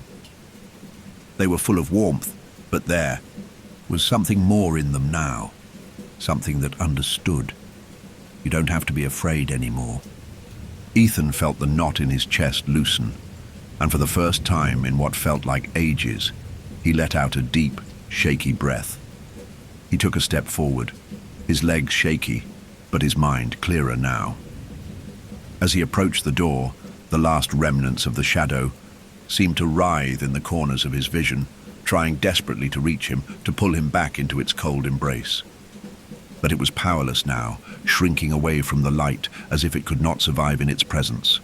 "Come to me, Ethan," the woman said, her voice so full of reassurance, so full of promise, that it was all he could do to take another step. It's time to come home. With one last glance over his shoulder at the darkness, Ethan felt something in him, something deep, something long buried, finally release. He didn't know what he had been so afraid of. He had fought so hard to resist, so afraid of what he might lose if he let go of the past. But now, standing before the woman, standing in the doorway of this new world, Ethan understood. The darkness had never been a part of him. It was something he had carried with him, yes, but it had never truly defined him. His life, his essence, had always been his own. The ruin, the forest, the figure, they were all part of a story, a cycle, that had trapped him in endless repetition. But now the cycle was breaking. The door before him was the end of that cycle, and on the other side of the door, there was peace. He stepped through. The moment his foot crossed the threshold, the void behind him collapsed into nothingness. The figure, the shadows, the forest, they were gone. The light engulfed him completely, and for the first time in what felt like forever, Ethan felt whole. He felt free. The woman reached out to him, her arms open, and he fell into them, finally embracing the warmth, the safety, the love that had always been waiting for him. He could feel it now, the love that had been there from the beginning. It was the thread that had pulled him through the darkness, the force that had guided him through his fears, through the ruin, through the forest. The door behind them closed softly, the final breath of the forest fading with it, leaving only the light and the woman standing before him. The world around them shimmered, not in the harshness of reality, but in the softness of something else, something beyond the physical.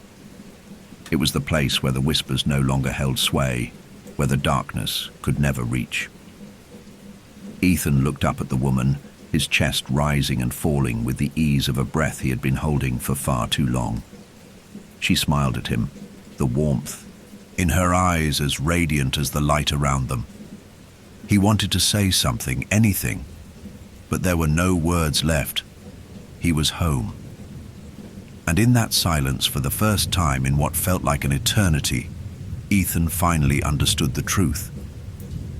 He had never been alone. Not really. The darkness, the shadows, the ruin, they had been nothing more than reflections of his own inner turmoil. They had never truly held power over him. It was the light that had always been there, just waiting for him to see it, just waiting for him to believe. And now, there was only silence.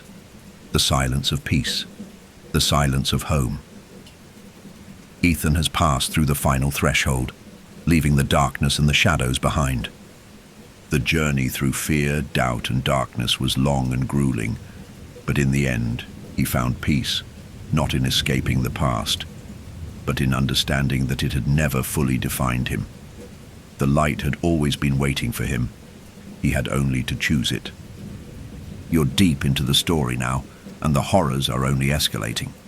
If you're still with us, don't forget to like and subscribe.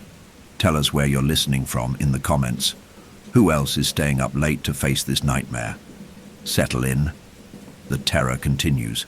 Story 2, The Wind howled through the towering pines, an unrelenting whisper that seemed to speak in a language only the forest understood. For hours, the photographer had trekked through the vast expanse of Montana's Bitterroot National Forest, his boots sinking deep into the mud with every step, his heart thumping with a strange sense of unease. The trees stood silent and foreboding, their dark branches twisting into the pale, overcast sky like skeletal hands reaching out to him. It was supposed to be a simple hike, a way to escape the noise of the world. He'd heard whispers about the fire lookout towers scattered across the mountainside, relics of a time long past, and had come to capture their quiet beauty. But now, as he stumbled deeper into the forest, he wasn't sure if it was beauty he was searching for, or something else entirely. His camera hung loosely around his neck, but he hadn't taken a single picture. His eyes, sharp but wary, scanned the dense forest ahead. Something felt wrong, an indescribable sensation like being watched, but he brushed it off as the result of being alone in a vast, untouched wilderness. The path was barely more than a few trampled footsteps between the trees, barely visible under the thick blanket of fallen leaves and brush. The air was thick with the smell of damp earth and decaying wood, But there was also something metallic in the air, a sharpness to it that made his senses tingle. Then, through the thicket of trees, he saw it, a structure looming above the forest, canopy. At first he thought it might be a trick of the light, a patch of fog creating an illusion. But no, there it was, an old rusted fire lookout tower, its silhouette stark against the low-hanging clouds. It was hidden, forgotten, but there. Strange thrill flickered in his chest. He had heard of these towers, their role in protecting the land from wildfires, their solemn isolation at the top of the trees. But he hadn't expected to find one, not here, not so deep in the forest, where the silence seemed almost unnatural. His curiosity burned brighter than the unease creeping at the back of his mind. He wiped the sweat from his brow, despite the coolness of the air, and made his way toward the base of the tower.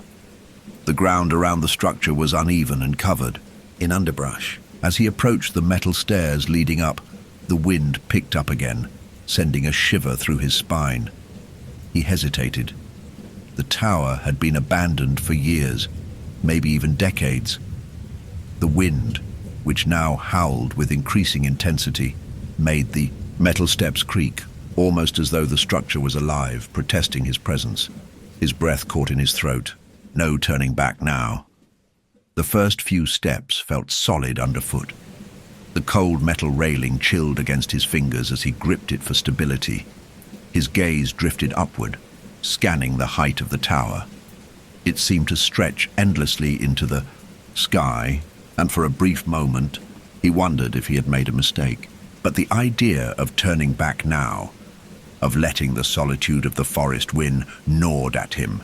The tower beckoned him with its mysterious presence, and he couldn't resist. The higher he climbed, the more the trees below seemed to disappear into the mist, swallowed by an eerie fog that had suddenly appeared as if out of nowhere. The air became thinner, colder and heavier. It felt like the forest was holding its breath, waiting for something. The wind howled louder, pushing against him with increasing force. The steps groaned beneath his weight. Each creak of the metal stairs seemed to reverberate through his chest, the noise unnervingly sharp, like the tower itself was groaning under his presence. Still, he climbed higher. At the top, the tower's small, narrow room loomed ahead. The windows were grimy with years of neglect, the wood warped and discolored from the exposure to the elements.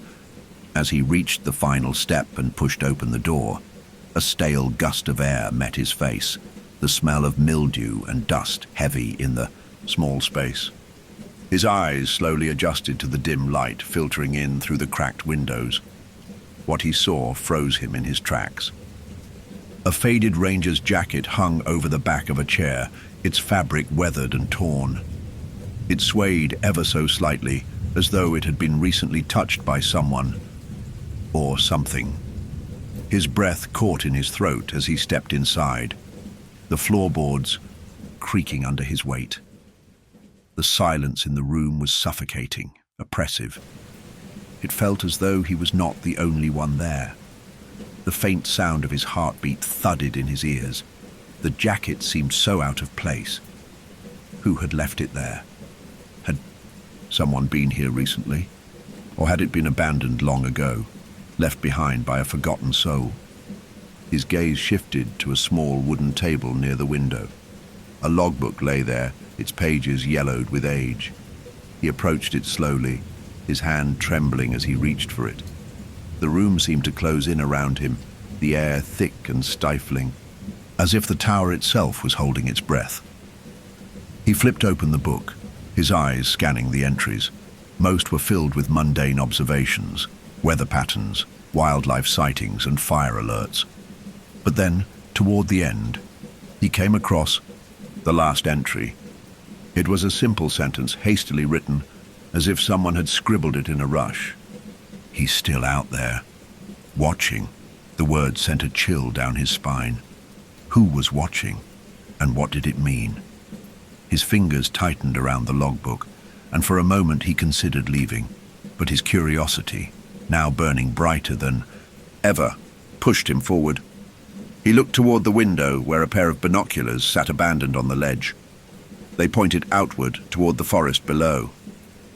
He could barely make them out in the dim light, but there was something unnerving about the way they were positioned, as if someone had left them there deliberately, as if they had been waiting for someone to come and find them. The photographer's heart began to race. He could feel the weight of the forest pressing against the tower, could almost hear the distant hum of the trees. A strange magnetic pull urged him to pick up the binoculars. Hesitantly, he reached for them. His fingers brushed the cool metal as he raised them to his eyes. For a moment, nothing seemed out of the ordinary. The trees were still, shrouded in mist, their branches twisting into the sky like twisted fingers. But as his gaze shifted, he froze. A figure standing motionless in the distance between the trees. At first, it seemed like a trick of the light, a dark shape blending into the shadows. But no, it was too still, too deliberate. The figure didn't move. It simply stood there, staring into the distance. And then, just as his breath hitched in his throat, he realized something that sent a cold jolt through his chest. The figure wasn't standing still. It was staring directly at him, unblinking, motionless, waiting.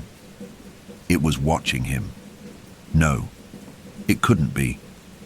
But the longer he stared through the lenses, the clearer it became. The figure knew he was there. It knew he was watching it. His heart pounded, and he suddenly felt trapped. The room around him seemed to grow smaller, the walls closing in as the oppressive weight of the forest bore down on him. He dropped the binoculars, his hands shaking, his pulse racing. He was no longer alone. The moment the binoculars fell from his hands and clattered onto the floor, a weight pressed heavily on his chest. He turned his gaze back toward the window, but the figure was no longer there. The forest, once eerily still, now seemed to pulse with a quiet, unsettling energy. A rustle in the trees, just beyond the mist, caught his attention, but when he looked, there was nothing. Only the same silent expanse of trees, their gnarled branches reaching out like fingers in the fog. He felt a cold sweat forming on his brow, and his breathing, shallow and erratic, began to match the rising panic in his chest. His mind raced, trying to make sense of it all. It had only been moments since he had first seen the figure standing there. Had it moved so quickly, or had it been an illusion? The absurdity of it gnawed at him, but there was no denying what he had seen. The tower, though abandoned, seemed far from empty now. It felt as though the very air had thickened, laden with an oppressive weight, as though the forest itself had been waiting for him. He forced himself to turn away from the window, swallowing the knot that had formed in his throat. The air inside the tower felt colder now, somehow more ancient, like it had absorbed the history of the place, the stories, the whispers of those who had worked here, and those who had left. The faded jacket draped over the chair seemed to mock him now, a ghost of someone who had lived there, who had once had a life and a purpose. He took a slow, steadying breath and moved toward the window again, but his fingers shook so violently that it was a struggle just to reach the sill. He needed a better view, something to confirm what he had seen. Maybe he could catch a glimpse of the figure again. Perhaps it was some wandering traveler, a forest ranger or a hiker like himself, lost in the woods, searching for their way. But the thought was feeble, empty. The fog outside had thickened since he first arrived. The world was now nothing but shifting shades of grey and black, the forest consumed by a chilling fog that wrapped around the trees like a blanket, rendering them indistinguishable. But it wasn't just the fog that had changed. The forest felt wrong.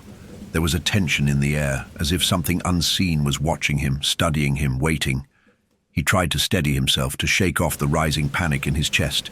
It had to be his mind playing tricks on him. He had been hiking for hours in the isolation of the woods, alone with his thoughts, the cold air pressing against his skin. He was tired, his body drained, his senses worn thin. Still, something gnawed at him. A sensation, like invisible eyes crawling across the back of his neck, lingered as he turned from the window. The tower felt alive now, filled with whispers. The rustle of the trees amplified, though the wind outside had died down. The logbook. He stared at it once more, the yellowed pages, the last entry still seared into his mind. He's still out there, watching. The words were like a chant in his head, a mantra that wouldn't leave him. Who had written them? A ranger, desperate, terrified. Had something been out there in the forest? Or worse, had something been in the tower all along? He flipped open the book again, scanning the older entries, looking for any hint of an explanation. The early pages were mundane, filled with weather updates, the usual concerns of Firewatch. There were mentions of smoke sightings, occasional wildlife observations, and routine patrols. But there were no more entries like the last one, no other warnings, no other signs of something wrong. Suddenly, a strange sensation crept over him, an unshakable sense of being trapped.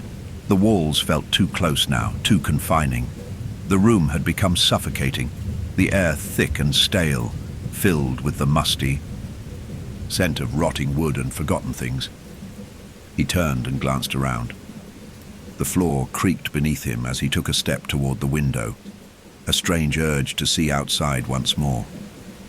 His gaze swept over the distant trees again, and for a brief moment, his mind screamed at him to look away, to stop, but he couldn't.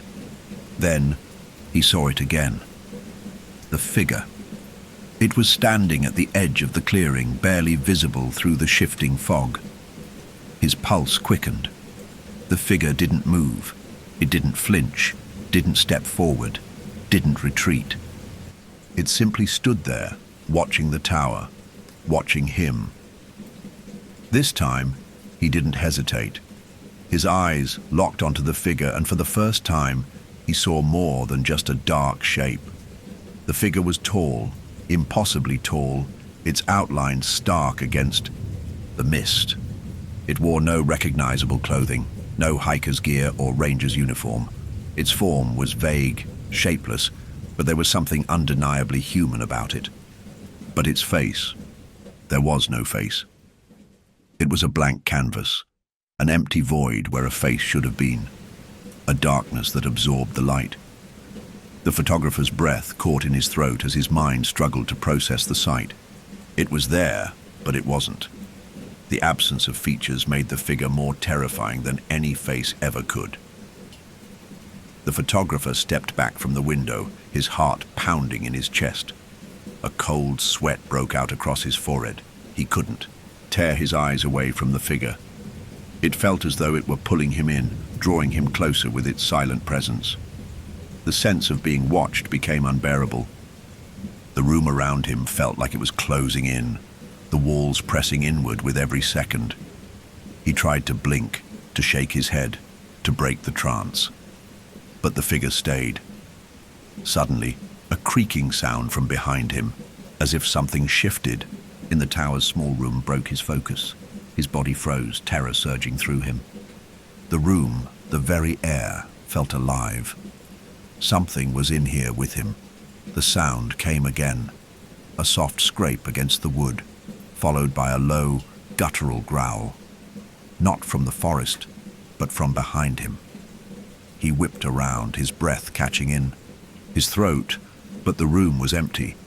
The jacket still hung over the chair, its faded fabric swaying gently as though caught in a wind that didn't exist. The logbook sat undisturbed on the table. The binoculars, discarded on the floor, stared back at him from the corner, but then he noticed it. A footprint, a dark, wet footprint, leading from the corner of the room toward the chair where the jacket hung. The footprint was large, too large, and it was fresh, the dark imprint still wet and glistening in the low light.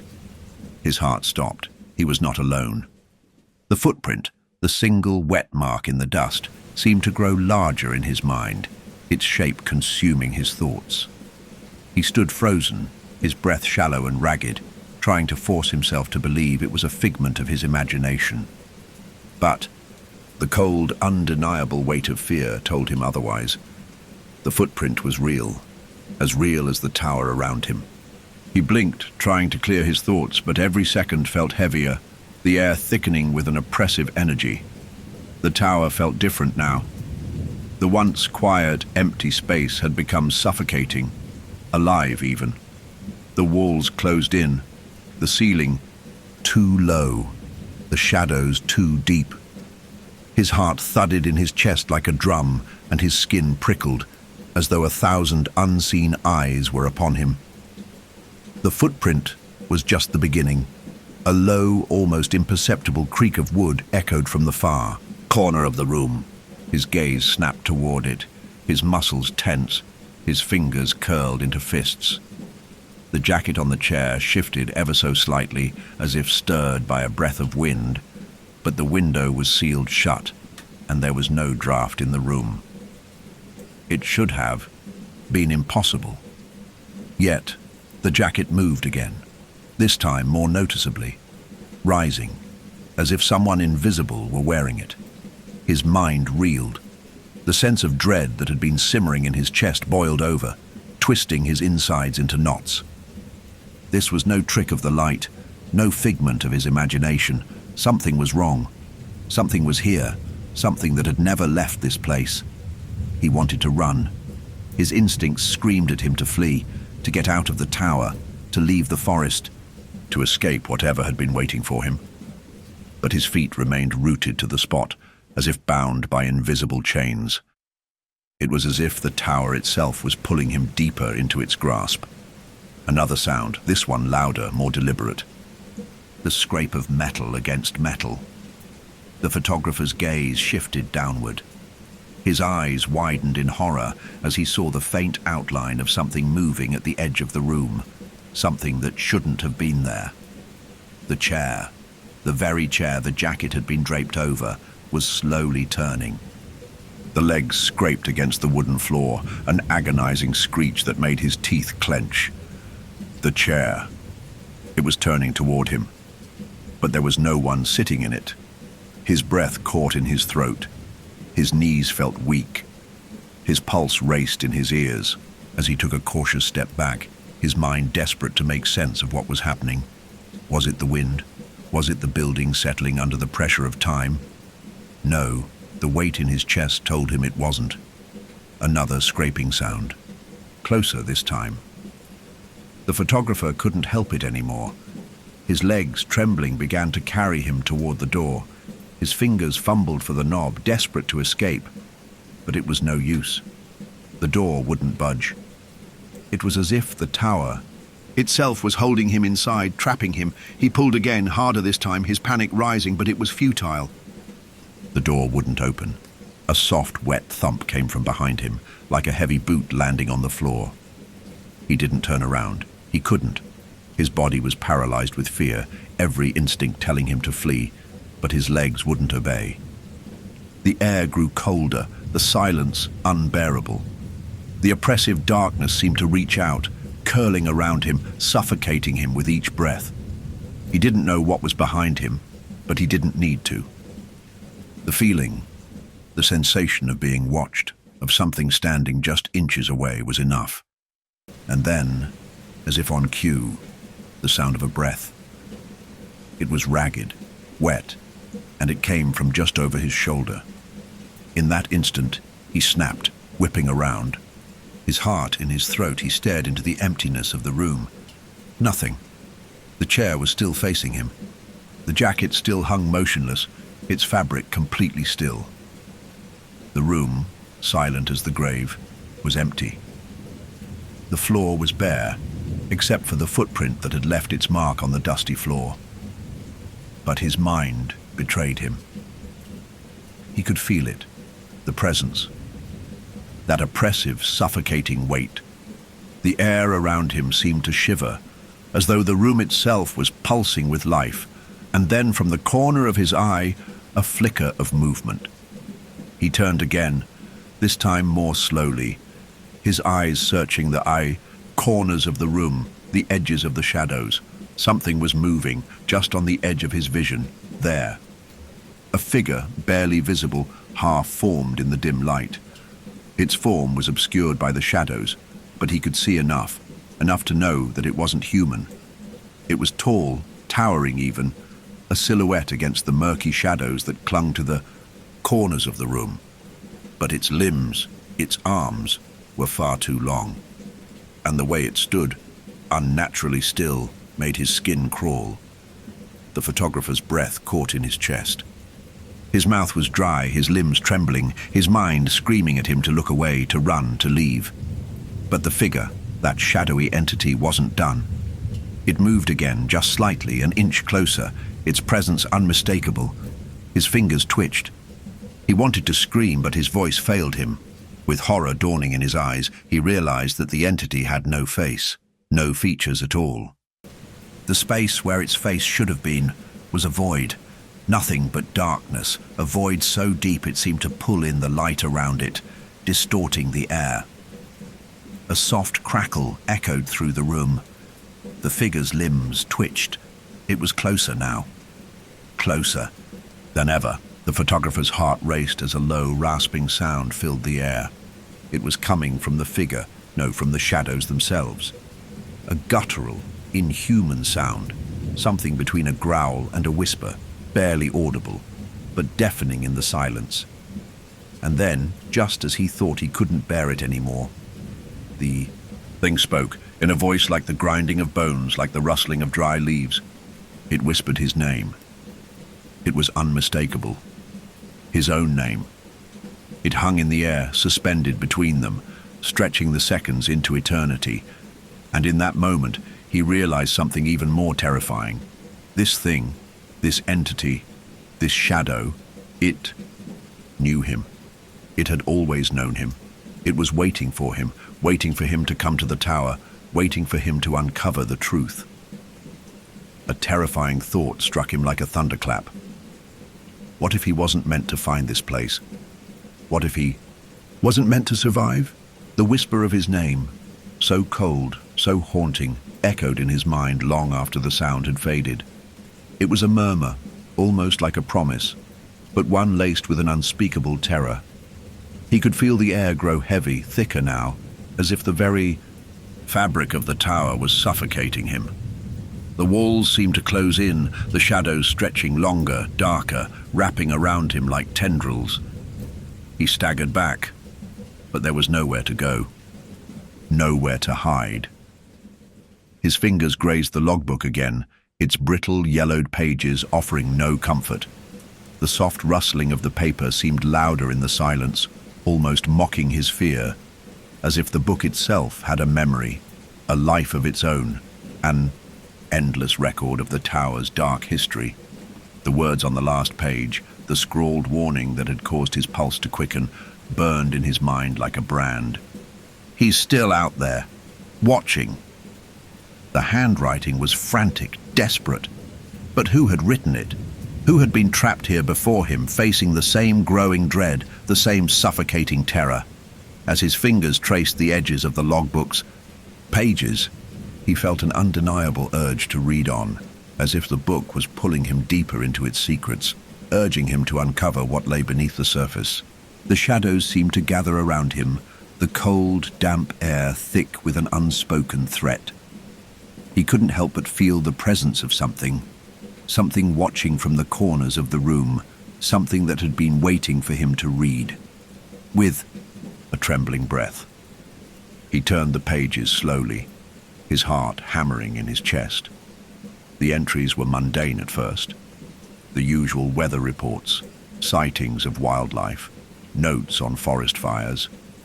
But as he moved deeper into the logbook, the entries became less ordinary, less human. There was something off about the tone, something strange. May 2nd, 1983, smoke seen to the west. Firewatch Tower's signal is down. Ranger Jones went to investigate, haven't heard from him since. The entry seemed innocent enough, a routine Firewatch observation. But the next one, written days later, made his blood run cold. May 7th, 1983. Heard strange noises at night. Thought it was just the wind, but then I saw something in the trees. A figure, standing still. Watched. Me for hours. Haven't been able to sleep since. The words were jagged, rushed, like the person who had written them was afraid, frantic. He flipped through more pages, his fingers trembling with anticipation and dread. Each entry more unsettling than the last. May 15th, 1983. The figure is still out there. I see it sometimes lurking in the trees. It never moves, just watches. I don't know what it is, but I know it's not human. It knows I'm watching. It knows I can see it. The next entry was incomplete, the last few words barely legible. The pen had smeared across the page, as if the writer's hand had been shaking too much to hold it steady. May 20th, 1983. It came inside the tower tonight. I don't know how it got in. I can't sleep anymore. I can feel it watching me, even when I close my eyes. It never leaves. The last line was a scrawl, barely readable. He's still out there, watching. He slammed the logbook shut, his hand shaking violently as he pushed it away from him, the words now haunting him, burning through his thoughts. The same entry. He's still out there, watching, repeated over and over in his head like an insidious chant, a mantra. It was as though the last entry was passed down through time, each person who had taken refuge in the tower, eventually writing those same words, each of them drawn to the same horrible conclusion. The figure had always been there, always watching, always waiting. His chest tightened.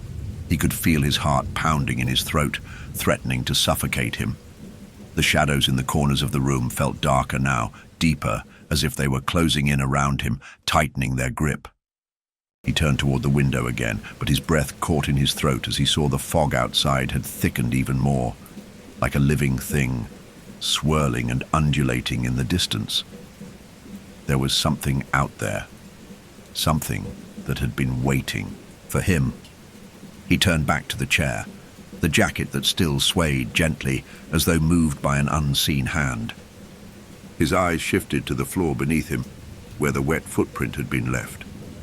The heavy, wet imprint in the dust was still there, its edges darkened by time. A chill ran through him as he realized something was wrong.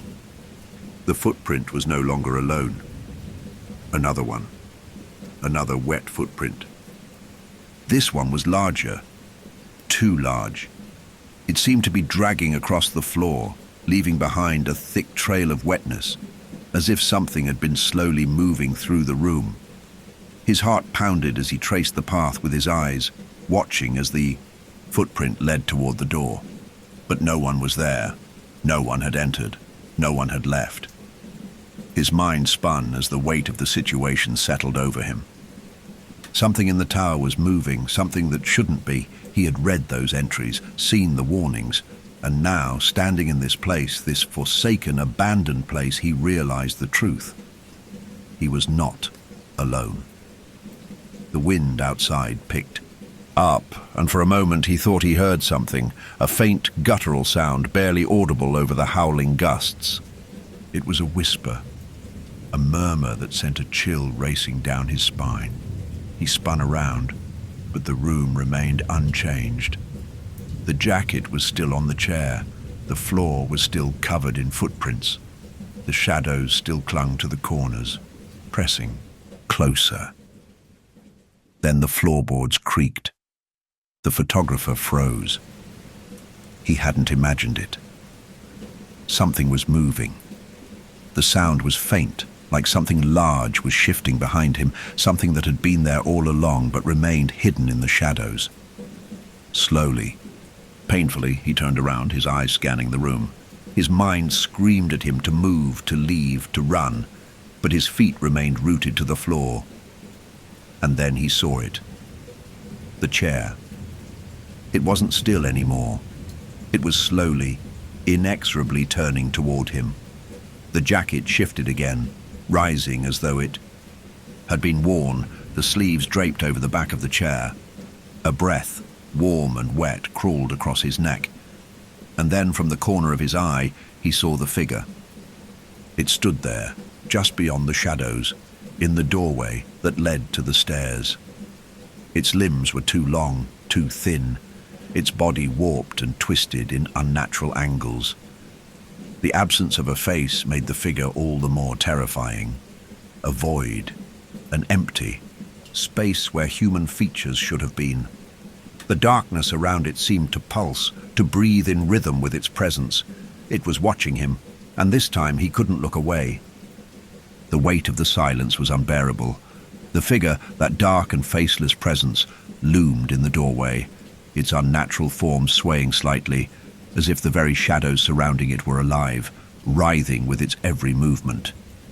The photographer stood frozen, his breath shallow and panicked, his pulse thundering in his ears. He wanted to scream, but the words lodged in his throat, choking him. He wanted to run, but his body refused to obey, locked in place by the sheer terror that gripped him. The figure in the doorway didn't move, didn't make a sound, but the presence of it, the overwhelming sense that something ancient, something wrong, was standing just beyond his reach, pressed against his chest like a physical force. The photographer's eyes were locked on it, but the more he stared, the more it seemed to blur, to shift in the periphery of his vision. The darkness around the figure thickened, almost as if it were feeding off his fear. He could feel it in his gut, the undeniable urge to turn away, to close his eyes, to deny what was happening. But his body wouldn't listen. His mind wouldn't stop, couldn't stop. And then, through the haze of panic and dread, he noticed something so small, so insignificant at first glance, but in the context of everything that had already happened, it was impossible to ignore: the binoculars.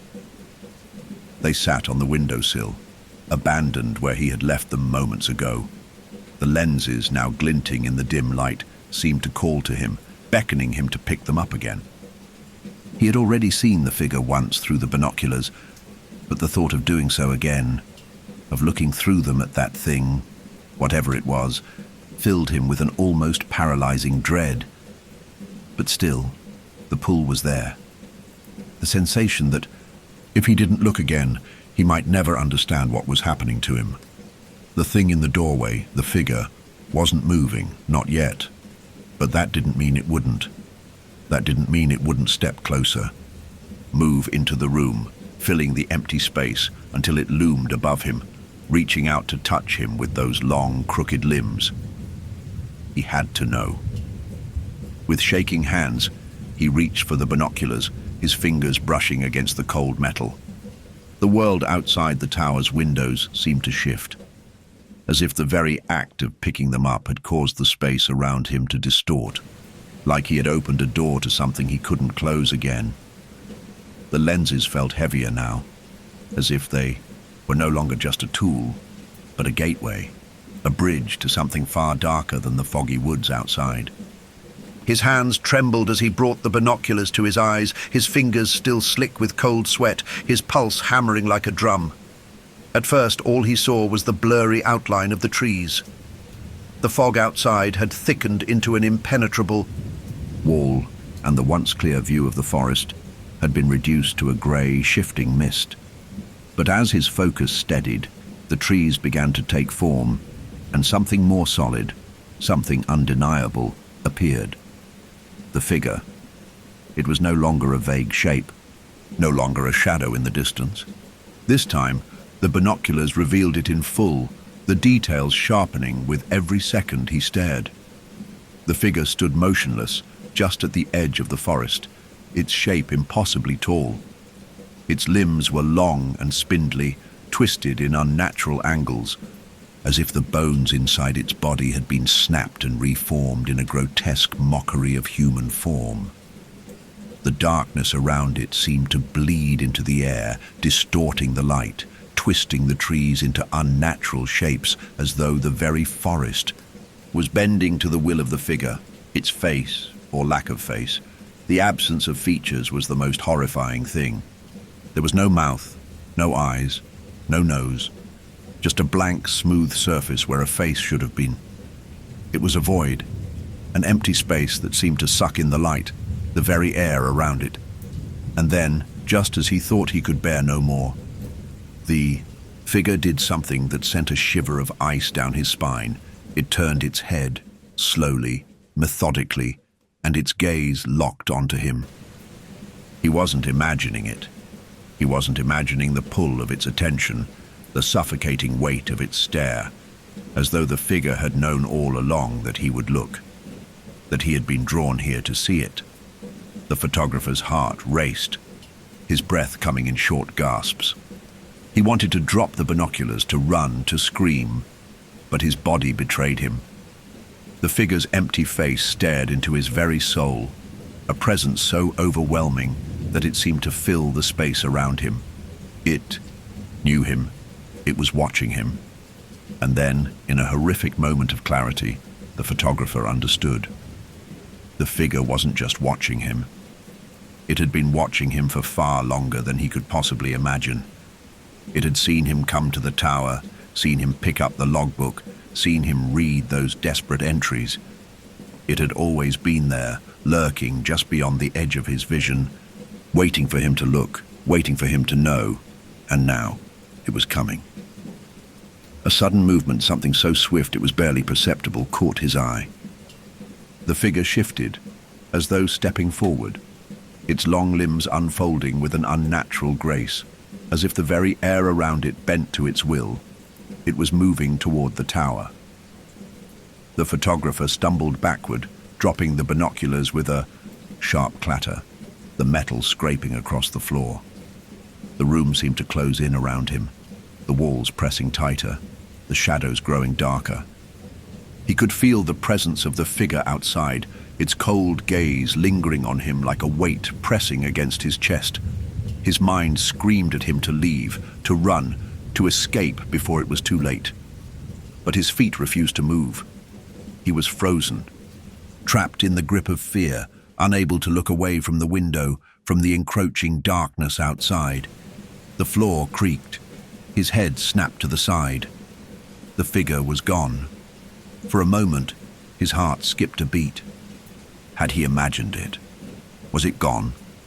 Was it all a hallucination brought on by the isolation and the creeping terror that had taken hold of his mind? No. It was not gone. A cold breath crawled across the back of his neck, wet and foul. He turned slowly, dread freezing his bones, and found himself staring into the void, the empty space where the figure had stood moments ago. It was still there, but not in the way he expected. It was behind him. His pulse raced in terror as the darkness in the room deepened, the shadows stretching long and dark across the floor.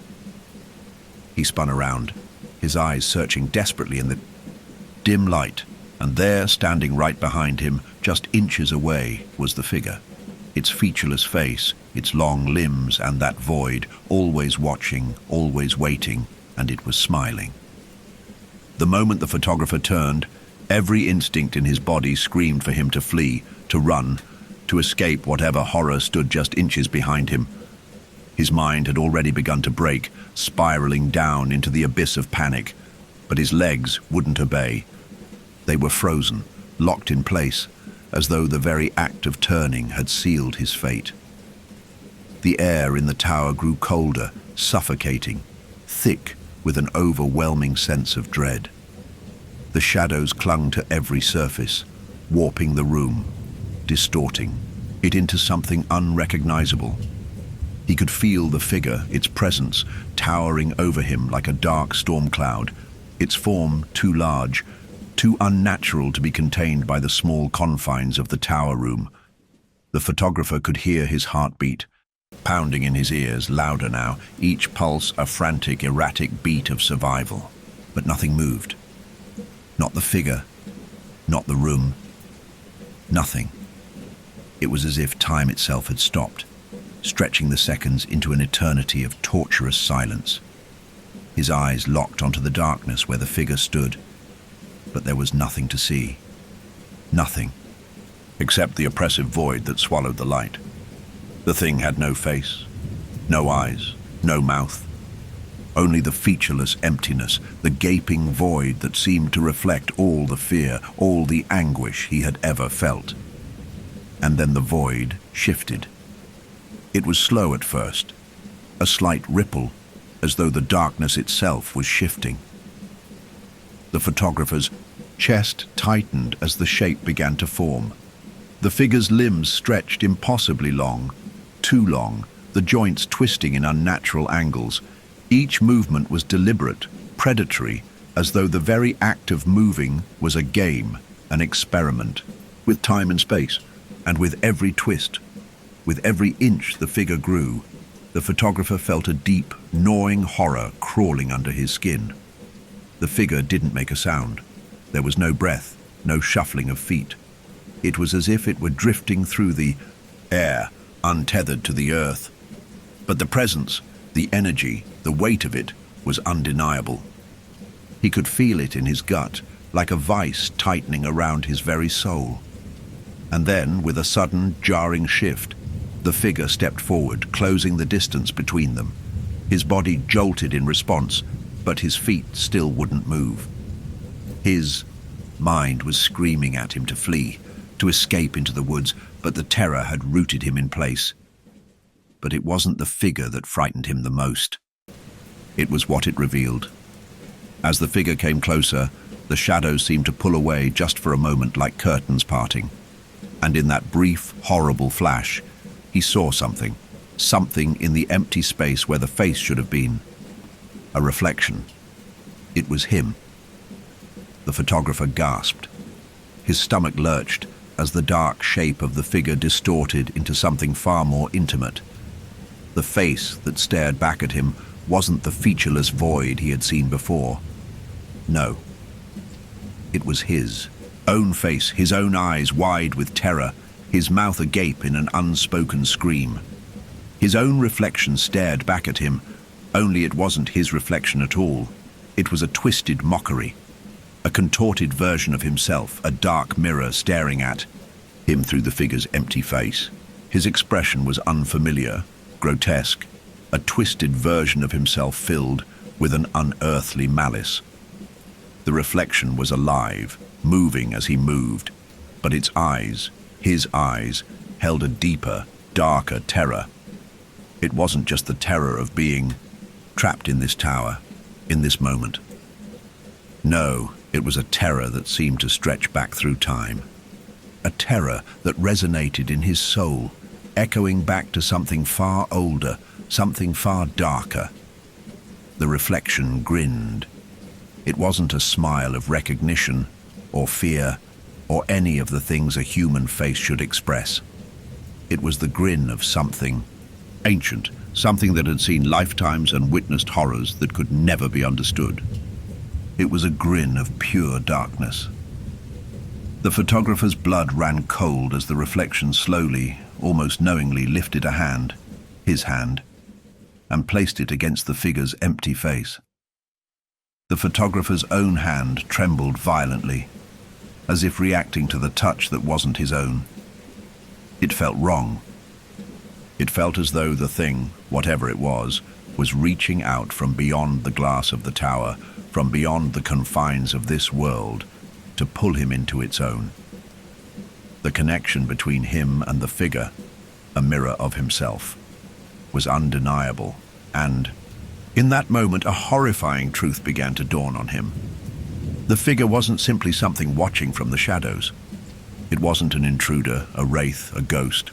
No, it was him, a twisted version of him, a reflection, but not one of light and glass.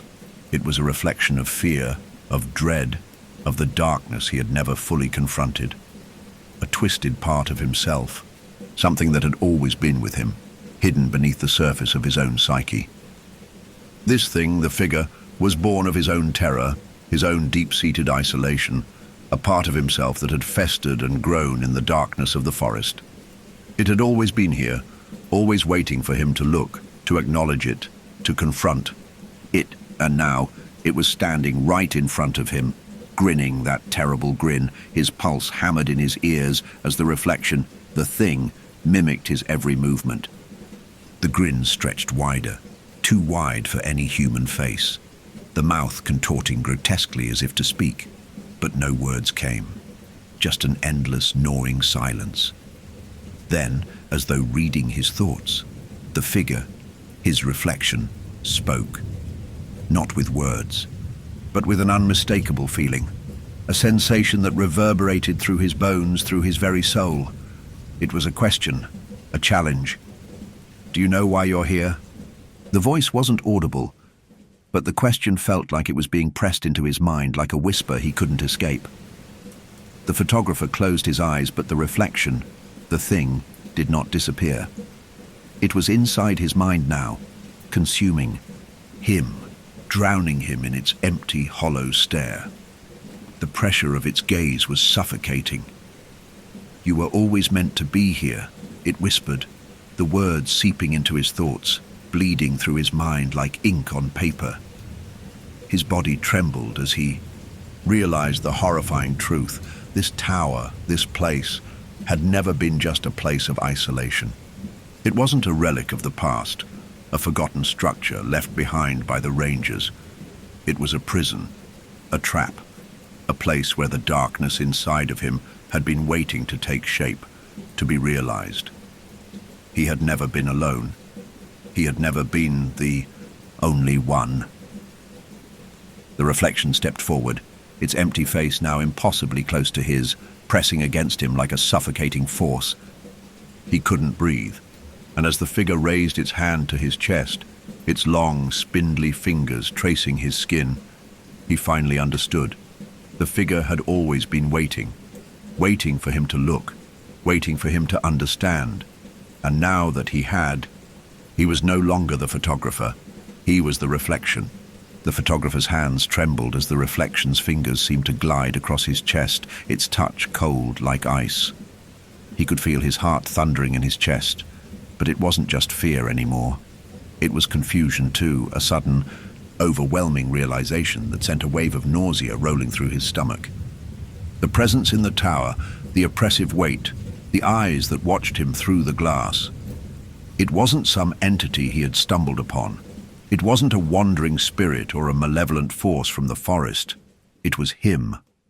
The figure was not some ghostly wraith that had been waiting for him. It was his own darkness, his own fear, his loneliness, his grief, all given form. The thought hit him like a punch to the gut, knocking the wind from his lungs. He had been running from it, ignoring it all this time. This tower, this abandoned place, had been waiting to reveal this truth to him, waiting for him to confront the thing he had buried deep inside. This wasn't a supernatural experience. This wasn't something from another world. This was his own mind. The realization rocked him to his core, and the oppressive grip of terror that had held him in place loosened just enough for him to gasp for breath. His head swam, and for a moment he thought he might collapse, the weight of the truth too much to bear. But the reflection, his reflection, wasn't done. It tilted its head, those soulless eyes, that empty face staring into him like it knew what he was thinking. The figure, like a twisted mirror, mirrored his every movement, his every breath. The photographer wanted to shout, to scream, to break free of the hold it had over him, but his voice was gone. The silence around him thickened, and all he could hear was his own heartbeat, louder and louder, thudding in his chest. And then, the reflection smiled. It wasn't the same twisted grin from before. This smile was slow, deliberate, like a child, discovering something they had been waiting for. It wasn't mocking, it wasn't cruel. It was something far worse. It was understanding, a voice, not his own, but so intimately close, whispered in his ear. "You've always been here." The words sank deep into his bones, chilling him to the marrow. He had been here, all along. The photographer blinked, and his vision seemed to waver for a split second. as if reality itself was shifting. The reflection's presence was stronger, now more real, like the entire room was bending around it. The coldness in the room intensified. He could feel it in his fingers, in his spine. The feeling of suffocation, of being trapped, became unbearable. The walls of the tower seemed to pulse with the rhythm of his own breath. Suddenly, the door behind him slammed shut with a deafening crack, the sound reverberating through the room. His heart skipped a beat. He turned, and the reflection... No, it did not.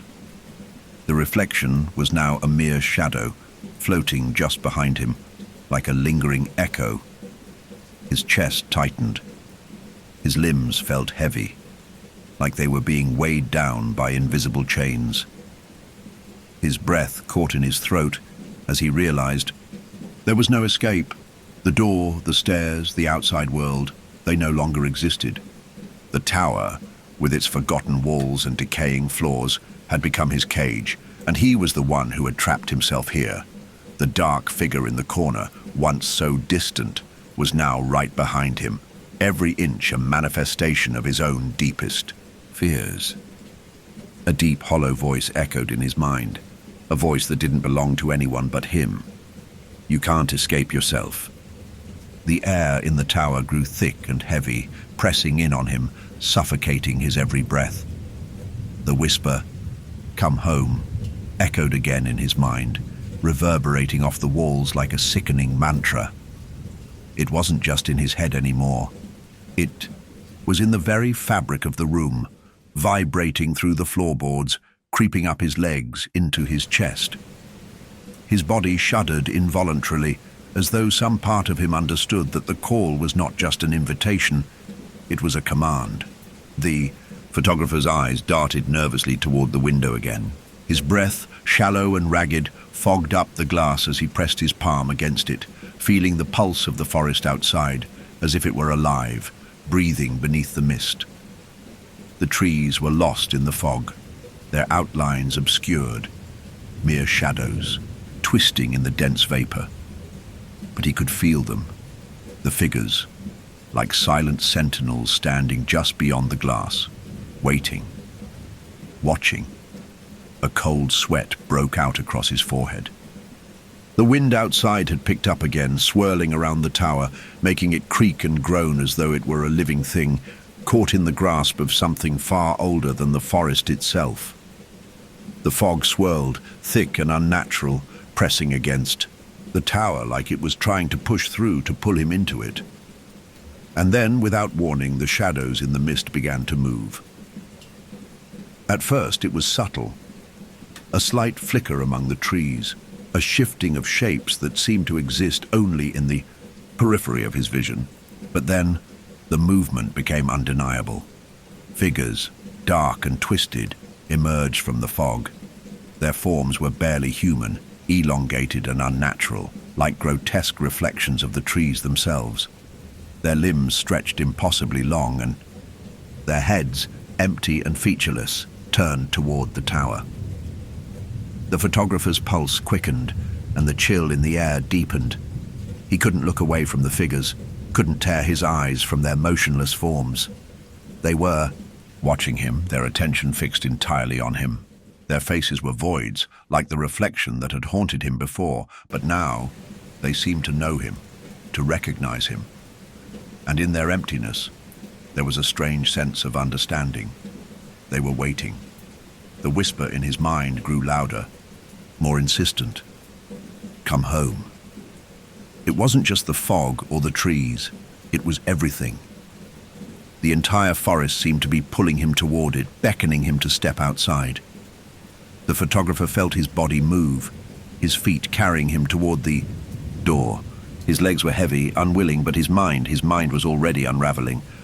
It didn't matter that he knew the truth now. It didn't matter that he understood the reflection was a twisted mirror of himself. The forest, the tower, the figures, they were calling to him, and his body was responding, as if he were a puppet to some ancient force he couldn't comprehend. With a final, reluctant breath, the photographer pushed the door open. The mist immediately rushed in, swallowing him whole.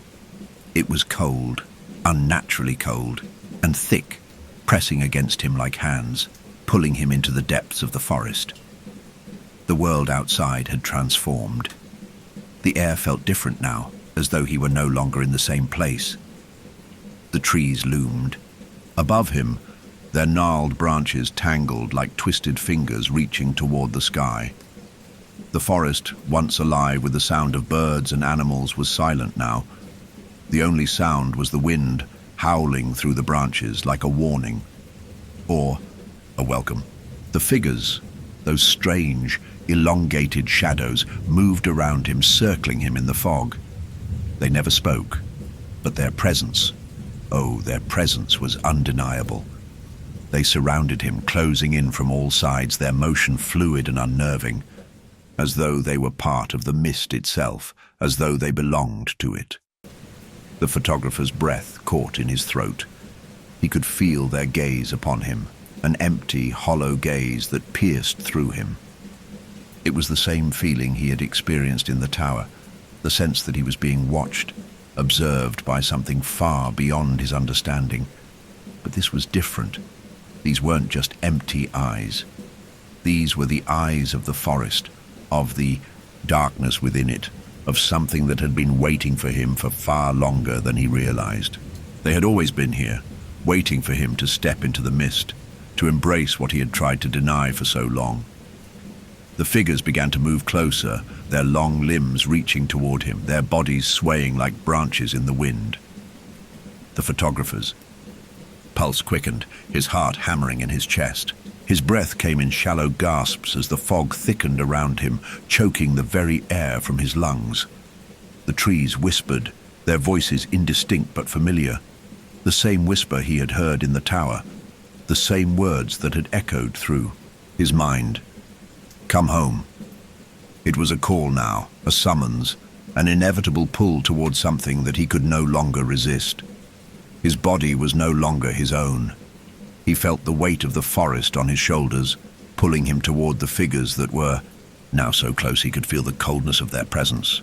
The photographer's mind screamed at him to stop, to turn around, to leave the forest before it was too late, but it was already too late. The fog closed in around him, like a blanket of shadows, suffocating him, trapping him. The figures were all around him now, their hollow eyes fixed on him, and for the first time, the photographer felt a strange peace wash over him. The panic, the fear, the overwhelming sense of dread vanished. He wasn't afraid anymore. He had come home, and in that moment, he understood. The forest had always been a part of him, just as the reflection had always been a part of him. He was no longer an observer, no longer a wanderer. He was a part of the forest now, a part of the mist, of the darkness that had been waiting for him. The figures, the watchers, they were all him, and he was them. The cycle had completed itself. He closed his eyes, letting the mist envelop him, and took a deep final breath. The forest welcomed him home. The moment the photographer closed his eyes, the fog seemed to swallow him whole, pulling him deeper into the forest's embrace. The air was thick, dense, pressing against his skin with a wet, unnatural cold. His mind, once racing with panic and terror, was now eerily still, as though the forest itself had stilled his thoughts, his heart, and his very soul. It was as if time no longer existed. There was no past. There was no future. There was only the endless now, an eternal moment wrapped in shadows and mist. The figures around him had drawn even closer, their long limbs now brushing against him, their silent presence a constant pressure in the air. Their featureless faces, those empty voids, still stared at him, but their eyes no longer felt cold. They felt familiar, comforting even, as if they had always been there, waiting for him to come back. The photographer's feet moved on their own, carrying him deeper into the woods, further away from the tower, away from the only place that had once held any semblance of reality. The forest, with its twisted trees and suffocating mist, now felt like home. He wasn't sure when it had happened, but he had lost all sense of himself, all sense of individuality. There was no him anymore, only the forest, only the figures, and, strangely, he didn't mind. With every step, he could feel the forest claim him, feel the earth beneath him shift as if it were alive, as if the very ground were breathing. The trees loomed like giants above him, their crooked branches stretching toward the sky, their gnarled roots twisting beneath the soil, pulling at his legs, urging him to go deeper. The wind, too, had become something else, a voice, a murmur that called out to him in tones both gentle and insistent. It wasn't just the trees that whispered now, but the earth, the wind, the very mist. They all spoke to him in a language he could almost understand, a language that felt ancient and eternal. Come deeper. The words, so soft, so insistent, rippled through him, flowing into his veins like the mist itself. It was no longer just a whisper in his mind. It was a pulse, a rhythm, an invitation that he could not resist. His body moved without thought, as though he were no longer controlling it, as though the forest had taken over. His breath grew deeper, slower, the very air around him thickening with a weight he couldn't explain. Ahead, the trees parted slightly, revealing a clearing. In the center stood something that had once been a distant, impossible thought. A massive, ancient oak tree, twisted and gnarled, its bark blackened and rough. The tree seemed to hum, vibrating with a low, resonant sound that vibrated through the ground and into his bones. Its roots stretched outward, sprawling like tendrils reaching deep into the earth, as if they were tethered to something far beneath the surface. The photographer felt a pull toward it, an irresistible draw, and as he drew closer, he saw it. At the base of the tree, embedded in the soil, was an altar. It wasn't made of stone or wood, but of the forest itself. The roots of the tree had twisted around it, forming a natural pedestal, and on top of it rested a single object, a logbook, the same logbook that he had read in the tower. The same logbook with the haunting words scrawled across the pages. The photographer's heart skipped a beat, a pang of recognition surging through him. The logbook, the final entry, had led him here. It had always led him here, to this moment, to this place. He reached out for it, his fingers brushing the edges of the worn pages. They felt cold, as though they had absorbed the chill of the forest, the years of waiting. And as he touched it, a jolt of energy shot through him. A shock that surged through his body and into his very soul. A voice not his own echoed in his mind, "Welcome home." The words settled like a weight, their meaning reverberating through him. His hands, now trembling, opened the book. The pages were filled with entries, each one more desperate than the last, each one written by someone who had been here before, trapped in the same cycle. There were stories of watchers in the trees, of shadows that followed at the edge of sight. There were warnings of an entity that lurked in the forest, an ancient presence, waiting for those who dared to enter. But it wasn't just a creature in the woods. It wasn't just a forest spirit. No, it was something far darker. Something that fed on fear, on isolation, on those who were broken enough to fall prey to its call. And then, there it was, the final entry. He is coming for you. He has always been here. He watches always. And when you see him, when you hear him, you will know it is too late. The photographer's breath caught in his throat. He looked up from the book, his hands shaking violently. The figures, those twisted, elongated shadows, were closing in on him, their eyes fixed on him, unblinking. The hum of the tree grew louder, as if the very air were alive with the sound of it. The wind picked up again, becoming a sharp, angry cry, whipping around him. And then, from the depths of the forest, he heard it. A low growl, a sound that was more felt than heard, vibrating deep within his chest. It wasn't the wind. It wasn't the trees. It was something else, something alive. The photographer looked around, panic flooding through him. The fog was thickening again, wrapping around him like a suffocating blanket. The figures were no longer just standing still. They were moving, closing in. And the growl, no, it was more than a growl. It was a voice, a deep, resonant rumble that came from the very ground beneath him. "Come home," it whispered again, but this time it was not a command. It was an order, a demand. The photographer turned, his feet stumbling in the damp earth. His legs were weak, his body heavy. He could feel the weight of something pulling at him, something dark and ancient. The fog closed in, pressing against him, suffocating him. The growl came again, this time louder, angrier, like a predator closing in on its prey. And then, as he took another step, he saw it. A figure emerged from the mist, a dark silhouette, impossibly tall, impossibly vast. It moved with the same unnatural grace as the others, but this one was different. Its face, or rather, the absence of one, was like a void, an endless black hole, sucking in the light and the very air around it. It stepped forward, and the photographer froze. His heart stopped. It wasn't just a watcher. It wasn't just a figure. It was him, but it wasn't. The figure stretched its long, gangly limbs toward him, and the photographer felt a tremor run through his body. This wasn't just a reflection anymore. It was him, but not him. A part of him that had been waiting, buried deep, festering in the depths of his mind, in the corners of his heart.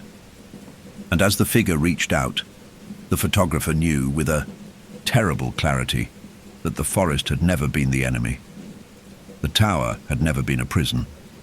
It was his own mind that had trapped him. The forest had only been waiting for him to see it, to understand it. And now, the time had come. The forest had become his reality now. The trees no longer whispered. They roared, their voices an ancient chorus that echoed through his soul. The fog, once a mere veil between the world of man and the unknown, had thickened into something darker, more insistent. It wrapped itself around the photographer, binding him to the forest, to the figures, to the endless shadows that moved just beyond his reach. He could no longer see the path ahead, but he could feel it. The ground beneath his feet was soft, shifting, pulsing like a heartbeat. The figure before him, the one that was him yet not him, loomed larger now, its form stretching impossibly tall, its limbs twisting in unnatural ways. There was no face, no defining features, just a dark void where a face should have been, a hole that seemed to absorb the very light around it. But it wasn't just a figure anymore. It wasn't just a shadow in the mist. It was his past. It was every regret, every moment of weakness, every tear he had ever shed alone. It was the darkness he had buried inside himself, the fear he had tried to outrun, the isolation he had sought to escape. The forest, the mist, the fog, they had always been a part of him, a reflection of what lay within, and now it was here, the thing that had been waiting for him, the thing he had created. The figure's long, thin fingers reached for him, its touch sending a wave of cold, suffocating terror through his body. He wanted to step back, to flee into the trees, but his legs refused to move. The air around him had thickened again, as though the very atmosphere were alive, pressing in on him, holding him in place. The hum of the ancient oak tree grew louder, resonating deep in his chest, vibrating the very bones of his body. It was the forest calling to him, the tree pulling him into its roots, into its darkness. "You cannot escape," the voice whispered, but it wasn't a sound. It was a feeling, a deep, unsettling truth that sank into his mind like a weight. The photographer's breath caught in his throat. He had tried to escape. He had thought that by leaving the city, by climbing that mountain, by finding the forgotten tower, he could outrun it, his grief, his loneliness, his fear. But he hadn't. The forest had known all along. And now, as the figure drew closer, as its hollow eyes that mirrored his own, focused on him, he understood. There was no escape. There had never been. The figure's limbs stretched, impossibly, long, wrapping around him like the roots of the oak tree itself. They twisted around his body, holding him in place, a tight, suffocating grip that made his chest ache. His mind screamed, but his body couldn't move. His voice was lost in the crushing silence of the forest, swallowed by the endless fog, and then, as the figure's arms encircled him, he felt it, the final pull. It wasn't a physical force, not something that could be measured in weight or strength. No, it was deeper than that. It was a spiritual pull, a gravity that drew him into the forest, into the mist, into the place where time no longer existed. He felt himself slipping, dissolving into the fog, becoming one with the forest, becoming one with the very darkness that had been born from his own soul. He was no longer the photographer. He was the forest. He was the figures. He was the reflection. And as the mist closed in around him, as the final vestiges of his identity bled away into the emptiness, he felt something he hadn't felt in a long time. Peace, the weight of the world, was gone. The anxiety, the isolation, the dread, it was all gone, erased by the forest's call. The cycle had been completed. He had returned. The reflection had become him, and he had become it. The forest embraced him like a lover, wrapping him in its dark tendrils, pulling him deeper into its heart. The oak tree hummed, its roots digging deeper into the earth, and the fog swirled, settling into the shape of a figure, a new watcher. One of many. And then the photographer, if he could still be called that, looked into the depths of the fog and saw something else. Through the swirling mist, just at the edge of the trees, he saw another figure, another soul, another lost traveler who had come to the forest. The figure was moving toward the tower. It was drawn, just as he had been. It was looking for something, something it couldn't name, but something that it knew it needed. The photographer, or whatever remained of him now, felt an old, familiar tug, a whisper just beyond his reach. Welcome, home. And in that moment, the cycle would begin again. The forest would call, the tower would stand, waiting. The new traveler would arrive, drawn to the forgotten place, just as he had. The fog would thicken, the figures would emerge from the trees, and the whispers would start again, pulling the new soul into the embrace of the forest, and the reflection, the dark, featureless thing that had once been him, would continue to wait to watch until it found the next one, until the cycle was complete once more.